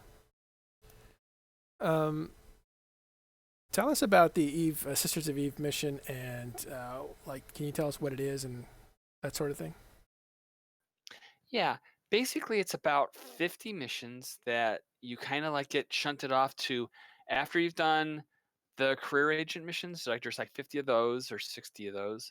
You can do those, and then you'll basically get pushed into either faction warfare or you'll go to the PvE route, which is doing the Sisters of Eve. And for a new player, it's very lucrative. I think you can get like 20, 30, 40 million ISK, and you can get some ships and other things, and you'll wind up probably being asked to do a storyline mission for extra Sisters of Eve faction standing. Oh. But basically, you go through and you will go into each of the empires. It's basically a way to push people around so that they get to see various parts of the empires, so that people just don't think, oh, I'm just going to stay in this one area. It's designed to like give you a smorgasbord of experience. It's designed to take you around, get you out of your bubble of wanting to stay in the same 3 or 4 systems. Because it makes you keep going, and you're going further and further away from home. And I think that might have been designed to, give people a tour, but also to break that feeling of I need to stay where my stuff is. It's one of the weird humps about EVE Online is normally in a game you have inventory, and it's in one place, and you can always get to it. in EVE Online, it's kind of like you're dropping things left and right in different systems as you live. And it's kind of funny. Oh, Matterall is not the right character to do this because he's not that old a character. But if you are an older character, you can actually look at where your stuff is. Let's actually open up the map and look at that. And then it'll show you where you've been based on the stuff you've left behind. And I'm sure that the, under my, statistics. No, my personal. So under this personal filter, you can actually, that went away. You can see my assets. And if I click on that, I can see where my assets are. But it has to have assets in that spot currently, correct? Yeah, it has to have it's not exactly good point. It's assets that still exist. So if you've deleted them or gotten rid of them, it won't show up on this map. But if you don't... Dang, I wish I would have done... I'm a psychopath. I've got an OCD about this. Yeah. My assets list cannot have more than 10 places on it. I will destroy things. Yeah. I start freaking out. I just don't like it. Yep. And holy shit, you would not like my asset list. Well, there's a person out there who, Dystopia is his name. He thought it'd be really funny when Citadels came out to go and deliver to Citadel corporate management book. And he delivered it to at least one Citadel almost in every system in EVE. Oh, really? To me. Well, and then I remember when I hadn't cleaned my asset list, basically the center of the EVE map just got red when I looked at assets on the map. It's like, okay, everywhere there's shit that I need to pick up. Wait, who is that did that? That's really remarkable. Dystopia. I mentioned it on Clueless Space Nerds one night that it bothered me. That's your podcast, Clueless Space Nerds. Yeah. Listen to it if you can. So it's like, oh, okay, I shouldn't have mentioned that. But at first when Citadels came out, you could not destroy those things remotely. So you had to go to the Citadel to get rid of it, right, to get it off the list. Well, most of the Citadels I couldn't enter because of standings. Oh. I really, really want CCP to make it so that you can actually multi-deliver. So you can select more items from your assets and just deliver to the same character or corp hanger or whatever, just with one fucking right click. That would be awesome. And then I could just select all and give a lot of my junk to Domino. Well, cool. Matterall brings up a good point that the arcs you can run every 3 months and increase your standings. And it's really good for older players to do that. So yes, every 3 months you can take advantage of the story arc missions. One of those is the Sisters of Eve missions, SOE here.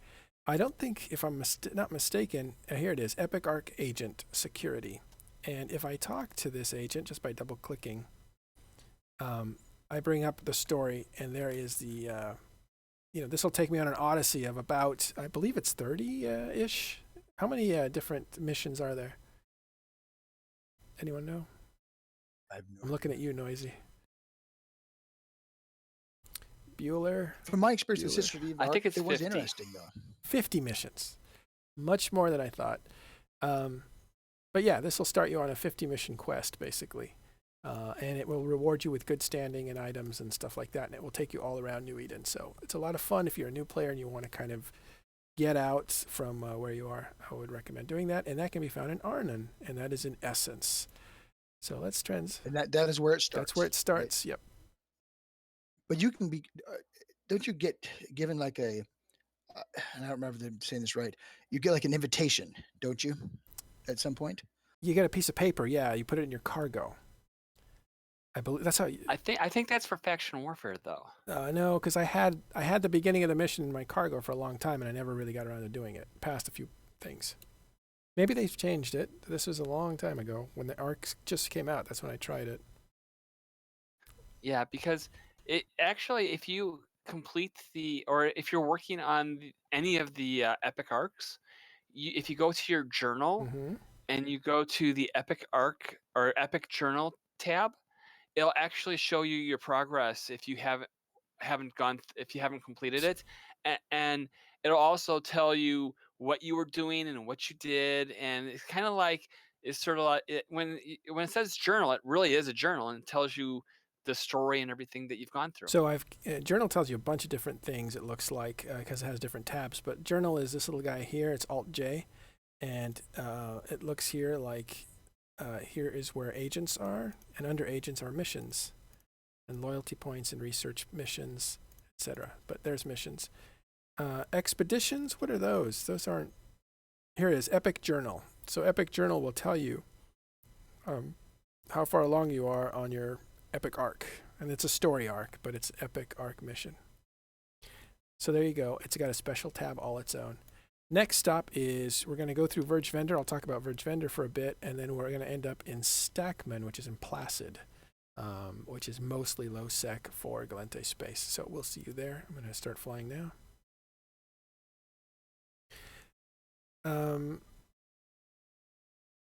Yeah, I think I'm going to go back and do some of these missions, especially with Matterall, who hasn't actually done them. Oh, look, it's a mining ship. Beautiful. Is that you in a prowler? You're not in a prowler. That's not you. I keep clicking on people. It's not you. I'll get myself shot. All right, so I'm going to enter into our coordinates Stackman, and that is a trading hub in Placid that I'm very familiar with because I used to live there. Or I used to live near there in low security space. I lived in low security space for a few years where I was just putzing around. And again, it's going to be a Federation Navy assembly plant almost each time. I believe it's 9, so I'm going to say it is, and we'll just go there. Okay, so destination is set. You can see here my destination is set. I'm going to shove off and head that way. Should probably get a shuttle so it's a little quicker, but you know, whatever. Oh, we should, you know what we're going to do? We're going to switch it up. We're going to, let me look at this map here, and we're going to prefer shorter. And it doesn't do any good from this place. But if you were in a certain place, you could go through a very famous system where, I'll tell you what happened there in lore, or in backstory, as I call it. Something very significant happened in this system, and it is in, not here, it's in Verge Vendor. So let's transition over. So here we are back into Essence. We were in Arnon, which is right here. We're making our way to Verge Vendor we're making our way to Placid through Verge Vendor. To give you an idea on the map where that is, let's go to Universe. And we were in Essence here, and we're going to Placid, but we're actually going this way. We have to go through Verge Vendor. Or actually, we may not be going through Verge Vendor. We may be going direct to Placid, which is fine.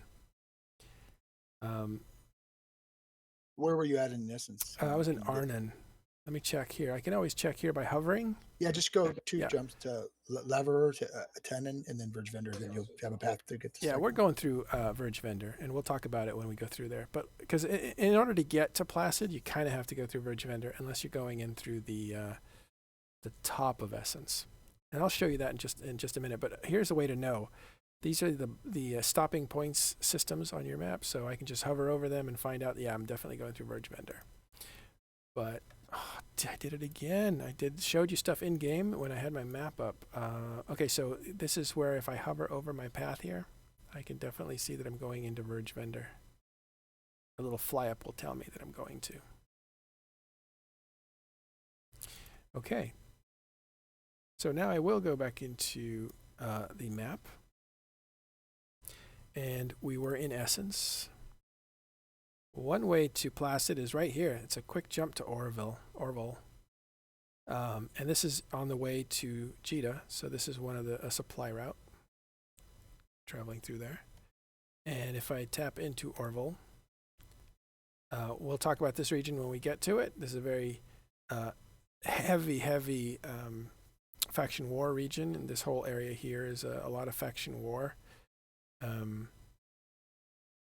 And this leads you to null security space, and then some key points there. NC is now residing in Placid. We'll talk about that. And we talk about Brave had one of their campuses here. Brave newbies lived here. And a lot of people who fight in Syndicate stock up here, and there's 2 marketplaces. But we'll come back and discuss those. I first want to go to Verge Vendor, which we're passing through because there's really only missions to do in Verge Vendor. And this is also kind of a smallish region, I think. So coming in, this place has, if we want to look at how people travel through here, we're going to go ahead and look at jumps in the last 24 hours. All right, so we can see that people kind of come through Genesis right here. See Tar Genesis? So they're coming from Dixie or, gosh, I think just about anywhere goes through Genesis. So everything going towards Jita, I think, comes through here, pops down here, and goes up into. I am mistaken. This is not a path to the market hub of Stackman. So what could this be? I mean, it kind of is because it goes through here, but I don't know what that is right there. Why people are running through there. I'll investigate that in a second. I can't answer that. I think there might be missions run here. But Stackman is right here in Placid, so we're traveling through this region to get to Stackman, which is a trading hub in Placid. Okay, so the cool thing about Verge Vendor. Anybody have thoughts about Verge Vendor before I start? Verge Vendor?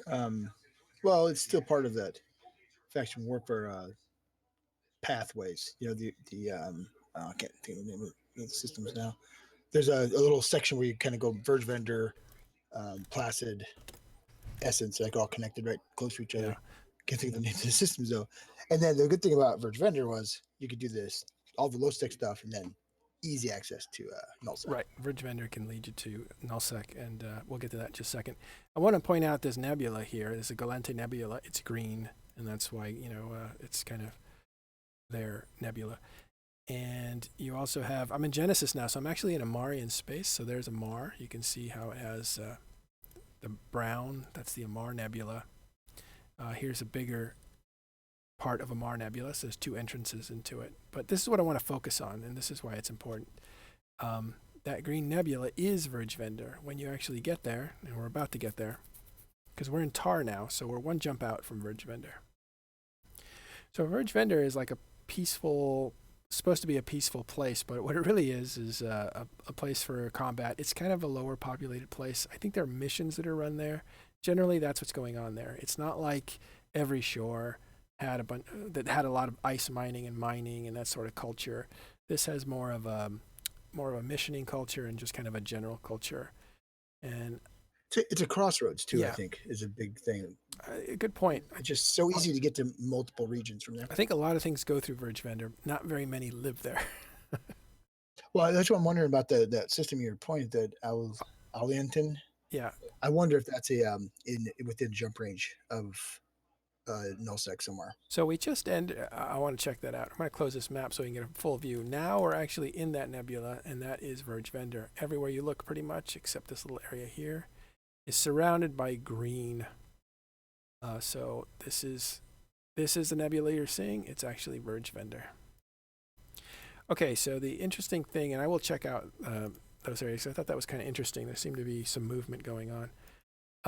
What's your Gallente standing, actually, Matterall? Oh, I haven't missioned at all, so I'm sure it's 0 or nil. I haven't done any missions on this character. Okay, so in the book, Faction War, the book was called The Empyrean Age. There was a general who was beloved by the Gallente people, and he was supposed to show up at a peace summit to negotiate with Caldari about lowering tensions. And he lived in a very interesting system called Tajira. Let me see what it's actually called. It is right. Tirviv, or something like that. And I'll show you what that looks like. Transition. Over here, this system here. So this is what his home system was, and he was in one of the planets here, and it was a forest planet, like imagine Endor. And while this guy is like preparing, himself to go to this summit, he gets assassinated by a guy that got into his place. And the guy assassinates this general and melts him, basically. I hope I'm not spoiling too much. And then he puts on a disguise that makes him look exactly like the general. And the assassin, was called the Broker. And so the Broker assumes his identity, pilots a Nyx to the summit that's come together throughout the book, right? This is kind of getting near the end. But instead of docking the Nyx, he rams the Nyx into the station as the Ishikun station, killing a lot of people, including some key characters. And so that's why I remember that system in Verge Vendor as much as I do. All right, so there's my little take on lore. So that's famous, and the reason I can say that and not actually spoil the book for you is because that is actually shown in, I guess it's shown in the scope videos, right? Let's actually look for that. Yeah, it was in one of the original scope videos that came out for the introduction of the Imperium Age expansion. Yeah. And there was, what, 3 of them? I think there were 3. I think there was like one for the Gallente and Caldari, and then I think there may have been 2 for, maybe even 3 for the Minmatar and the Amar, because if you include the Thucker tribe in with the Amar, or with the Minmatar. They started porting some of all that old stuff onto that new lore site. I don't know how much they've actually put up there, but because they're consolidating a lot of it, and it's about time. Okay, well, here is one of those trailers I'm about to show you, and I'm testing out a new full screen, so forgive me if this goes totally wrong. But oh, let's see. Yeah, I'll need another minute to prepare. Yeah, I think this might work. I'm going to actually shut myself out of this so that I can't be seen. All right, let's take a look at it. Be back in just a second.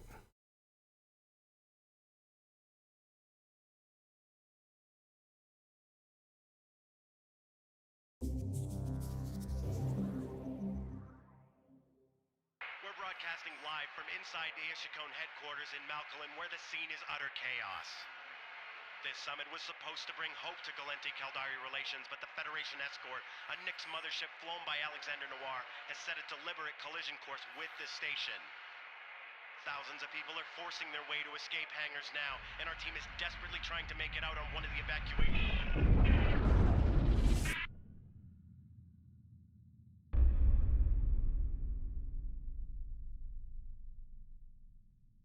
All right, so that was the quick little teaser. The 3 teasers were made, and that was one of them. And that story is in the book, and that's the end result of what happens there. But again, the reason we're talking about this is because the planet that general was basically killed and taken the place of was in Verge Vendor in Tirijev. It's supposed to be a beautiful system and stuff like that. All right. So let's go back. The Doppelganger Chronicle, right? Doppelganger. I don't know what it was called, but that's essentially what happened. Let me turn this off and turn myself back on. All right. Cool. Okay, so here we are, and that's the system here. So, some lore for you. Go back to the universe.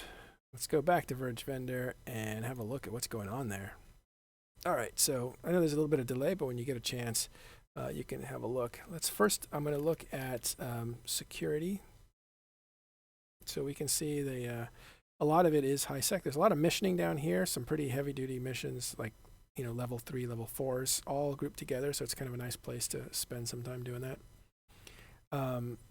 This area here, I believe, is part of faction warfare between Gallente and Caldari. So they dip into these areas and stuff. You can see there's areas in Essence here. There's some shortcuts, I think. You get to Citadel very quickly through here, but that is, I believe it's a nullsec. Not nullsec, low-sec, yeah. It's just a low-sec path. So you could get there quickly, but, and Citadel will take you to Jita, basically. But you're going to have to go through Tama. And Tama is... Yeah, so that's also the faction warfare. And it's faction warfare. Okay, good. Tama is very dangerous. As you can see, everybody that comes into this area has to go through Tama. So Tama is almost always camped. And it's a very dangerous area to get through. So most people don't go from Verge Vendor to there, but they could if they wanted to. And that's over here. Down here, you see there's a path to Syndicate. That's one of the few entrances, actually. And that would put you into this great area. And the reason this is a good area is because you won't get trapped. There's lots of different directions to go. So for people to gate camp, they would have to pick which gate they're going to try to stop you at. And there's always another gate to take in this area. And this is where goons retreated to after they were destroyed by themselves, because they forgot to pay their SOV bills, or they got locked out of their bank accounts, or I don't know what. But they ended up retreating into this area where they could actually avoid getting camped in and fully destroyed, I believe. That's one of the reasons they went there. It was all a ploy. It wasn't real. But after they were in that area, they ended up going up to Tau Ceti and the Northern Coalition area, the original Northern Coalition, and rehabilitating themselves. And that's when Mittani was taking leadership, and he's built them up in the north up until they got displaced recently. And now they're in Delve making a lot of money. So you're saying that goons are using the opposite of the Eve meme. It's not, I didn't want that space anyway. It's, we planned it like that. Yeah. Yeah, of course. Every move is there's nothing that's not planned. We're perfect. Everything's a masterstroke. Yeah. So Verge Vendor has areas up here. I'm not that familiar with all this greenery. See, it's kind of high security space. I don't know if a lot goes on up here, but it is like you can go into Essence, you can go into Citadel, you can go into Genesis, but of course you have to because you're passing through this area. But you can also go into Placid, which is where we're headed, and it looks like I just arrived there. And then you have Faction War in this area. So Verge Vendor, kind of a cool place if you don't get too caught up in the being inside the nebula all the time. Let me jump out of Stackman here for a second. I'd say Verge Vendor's best portrayed as a crossroads and faction warfare. Good. I like it. We'll take it. I'm now in Stackman, which is over the years put itself on the map as a trade hub, mostly based on a couple things. It has good proximity to null security space and good proximity to faction warfare. So that's how it developed.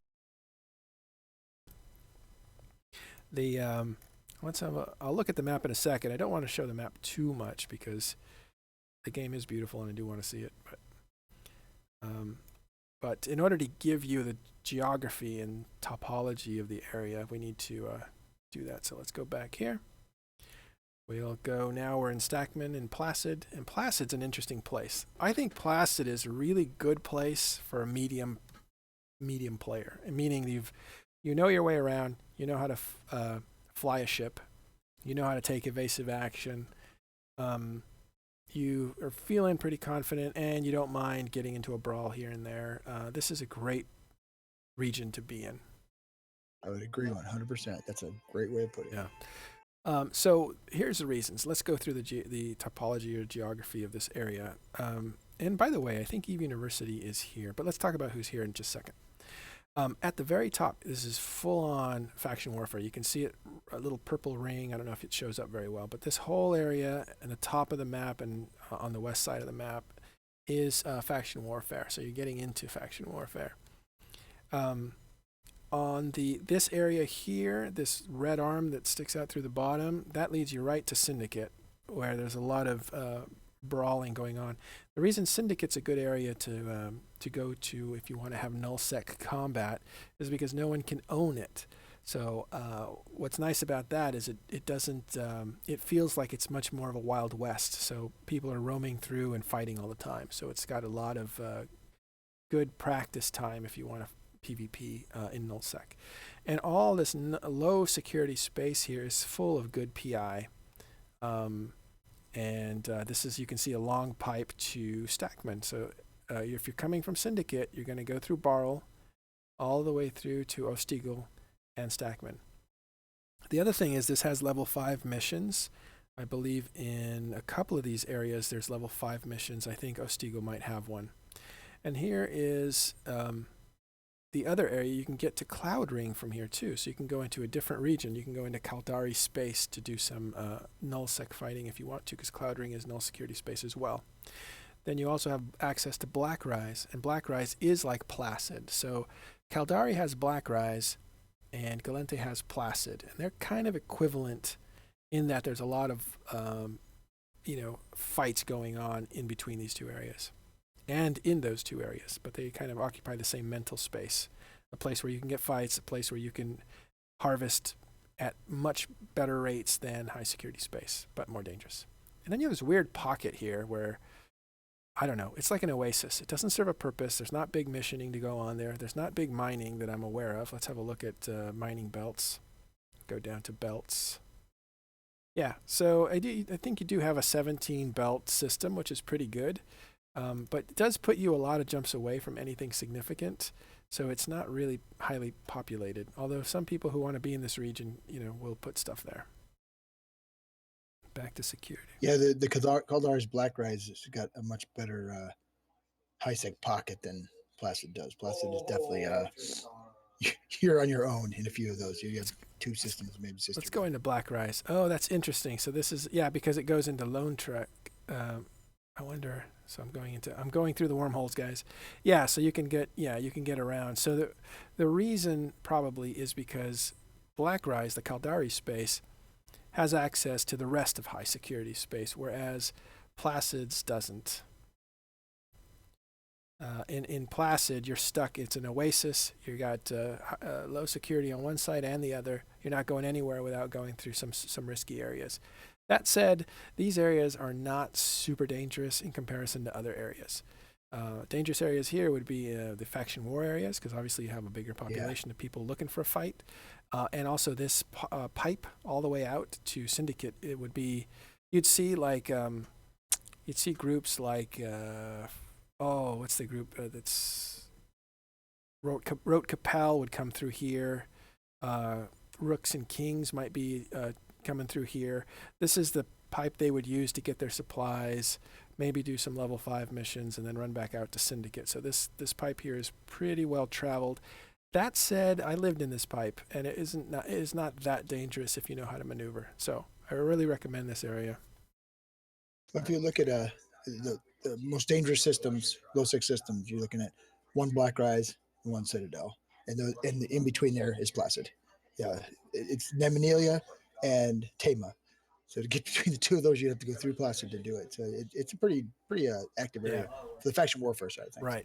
Looking for fights, good. And what's really cool about this market is things die a lot, right? So there's good markets here. And here are the two markets. Orville here used to be the dominant market because it was one jump out from Syndicate. You see that? It's just Orville, Syndicate. And you could go to Jita. This leads you to Jita by about, I want to say 11 or 12 jumps.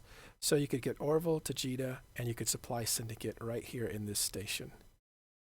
Okay, and down here you have Stackman, which sits, it's high security space, so if you accidentally undock, you don't get your stuff blown up. And Slays is also, and this is where Eve University is, inside of Slays here. I believe they have a school there. That's also high security space. These two places, and they're good because they have research facilities, no longer a big issue, so maybe they'll lose popularity. You have this ring here where there used to be people that would claim this area to kind of live there. An interesting system here is Intaki. I believe the original Intaki is here somewhere. I'll have to find it. There it is, Intaki. And that's a whole race inside of it. So that's where the Intaki come from, is this area. And that is a different area than the place I was pointing to. Back here, I believe... where did Sugar Kyle set up her low-sec marketplace? I know it was one of these two pockets. And I believe it was this place here in... I know her original was set up in Molden Heath, but then she moved out here, and I'm not sure exactly where. I think she might have been behind Slays by 2 jumps, if I remember correctly. Or it was actually, I think there was a different movement to set up an Intaki market just because it has lore flavorings.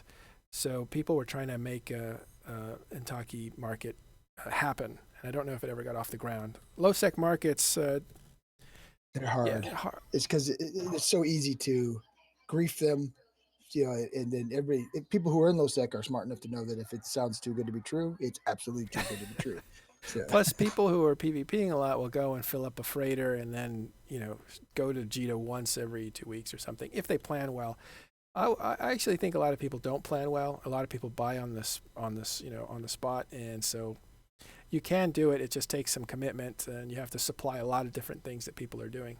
There's ways to do that. We can talk about setting up a marketplace in low security space, but that would take about a half hour, and we're almost out of time. So I want to talk about Barlicket. Here is where Brave used to be, because Brave could get supplied off the market, either Stackman or could travel to Jita. I think that's only about 15 jumps or 16 jumps from Jita, so it's not too bad. But it didn't matter. There was somebody, and it was probably the guy who really sponsored Brave in a big way was, and this will sound familiar to a lot of you, Lenny Kravitz too. I think he put a lot of money into Brave just to kind of, buy some goodwill and just to do the right thing kind of thing, 'cause he's a nice guy. So in Barlicket, their marketplace was actually at Jita cost or lower, just because it was so well supplied. And it was funny when they were here because you'd see their backwards, salute all the time in local. So they were fun to have around. And they would get chewed on by, Rote Capel or Rooks and Kings or whoever was kind of roaming through the area. But right now, NC is actually staging here. And the reason is this has really good jump range into Syndicate. So you can control a lot of moons from this area right here. Plus, you're in the pipe, which means anybody coming in or out has to go through you. So it allows for more activity. Another really important place in Placid is Mott. And Mott has always been a capital jumping point, either for jump freighters or for capital ships, also because it has great jump range. And that has jump range into, let's have a look, by right-clicking and going to jump range and going to capital ships, and we'll just do all systems. I believe this jumps you into a few regions, which is, it jumps you into Cloud Ring and into Syndicate. So Mott is really good. You can tell on this map, it's easy to see that Mott is the furthest point into Cloud Ring and Syndicate. So it kind of wedges in between those two, allowing you to jump capital ships to either one of those regions, which is going to be rich in PvP content. So if you want to escalate a fight, Mott is where you want your capitals to be. So I'll jump back down. So Mott's important. And this area, Osmoden, was actually also the first stopping point after your capital ship lands would come out to Osmoden. And that was also a little bit of a trading hub. It's right next to Orville, and it would have a lot of supplies too. And there's also some rich mining that happens here as well. A little bit dangerous, but yeah. The other interesting system here, besides Stackman, is Vey. I think Vey has the same. Let's look at it on the map. If we do a jump range, jump to all systems. And that also has jumps into Blackrise. So same kind of thing, but you can get into Blackrise and other places in Placid. So so that's that. So that's Placid, great area if you wanted a PvP. The last area we didn't go to was Solitude. We've talked about that in our second episode. You can check it out there. We actually talk about the region pretty well. And so we won't actually cover it now. But Solitude is actually like an island. You have to travel through null security space or through Iridia. It's actually safer to travel through null security space than it is to travel through Iridia. So getting here, not easy to do, but there is a population that lives there and likes it. We talked to some of the locals when we were passing through there. And this area is where CCP said the fictional conference was happening about the disease that was wiping everybody out. And they cosplayed it, I guess, inside of the last Fan Fest. So there was a meeting of the virtual world and the real world, and that happened in Solitude. All right, guys. I think we're done. We're out of time. Anybody still with me? Did everybody fall asleep? Oh, we're still here. We're still here. Oh, yeah. All right. Anything else you guys want to say before we take off? Well, I got one more point about Placid. Mm-hmm. 2 jumps away from Intaki in Anancal is the highest concentration of level 4 mining agents that I know of. There's 9 of them. Wow. Do people do mining missions? I guess they do for gas. They're pretty easy money. I was just gonna ask you, what's a mining mission? I'm now at the point where I actually dual box them, and I can get between 16 and 20,000 SP an hour. Yeah. Because I was just gonna ask you. Okay, so mining missions are not about the ore; they're about the what do you call it, the rewards of the mission, correct? Exactly. Well, you do mine, but it's not about getting the ore. No. It's more about the mission. No, you can, but it's a low. I think at least the ones that I was doing when I did them long ago, and I should let Nosy cover this. You're really not going to get rich off the mining, but it's nice. Just like wrecks are nice after you do missioning. But you do get rewards from the agents themselves. Do they supply the brass knuckles you have to hit yourself in the face for doing this? Like, why am I doing this? Why am I doing this? Why am I doing this? Actually, I think that doing mining missions, if you're trying to do like standings repair, like doing the level 1 mining missions when you're like faction standings are like -6 or so, is actually a fairly fast way of trying to repair your standings. It's kind of bad, but the missions go really fast at level 1. But not like the hauling missions, right? Isn't that the way to do it? I would normally do the hauling missions, but the mining missions, depending on your skills, are actually pretty damn good. Well, the civilian should say that Nosy's a little bit of a different, marches to a different drum in that he likes mining in low security space and stuff like that. Oh, yeah, he likes getting beat That's up. his thing, yeah. He's gonna be rich when we get the new drilling platforms. Hey, I'm telling you, I'm ready for a little bit of ninja mining. That's all I can say. Hey, Antar Logan, thank you. That sounds familiar, Antar Logan.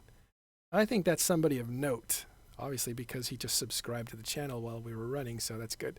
But I actually think Antar Logan is, if I'm not mistaken, associated with Rain.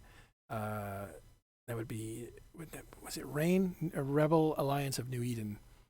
I think Antar Logan sounds right. I might be wrong. I thought it was Hilma. It might be somebody associated to a story I was writing when I was writing about them, so I apologize if I don't have it right. But Antar Logan, thank you very much for the subscription. And thanks very much on Arturos OG, who says, love this kind of background stuff and the Eve lore stuff. That's great. We think that it's important to bring like a geography to people who are trying to understand the game, because one of the things I could never figure out is which way was up when I first started playing. So it's nice to get a vibe, like, each of these regions has a different vibe, has influences, has a certain character and personality, usually formed by the geography, but also by the people who exist in it. So although it may change. As you're doing this, I've found interesting to me is each area you've covered has its own history, both player driven and game driven. And some of the things I knew and some things I haven't known. It's kind of interesting. Yeah.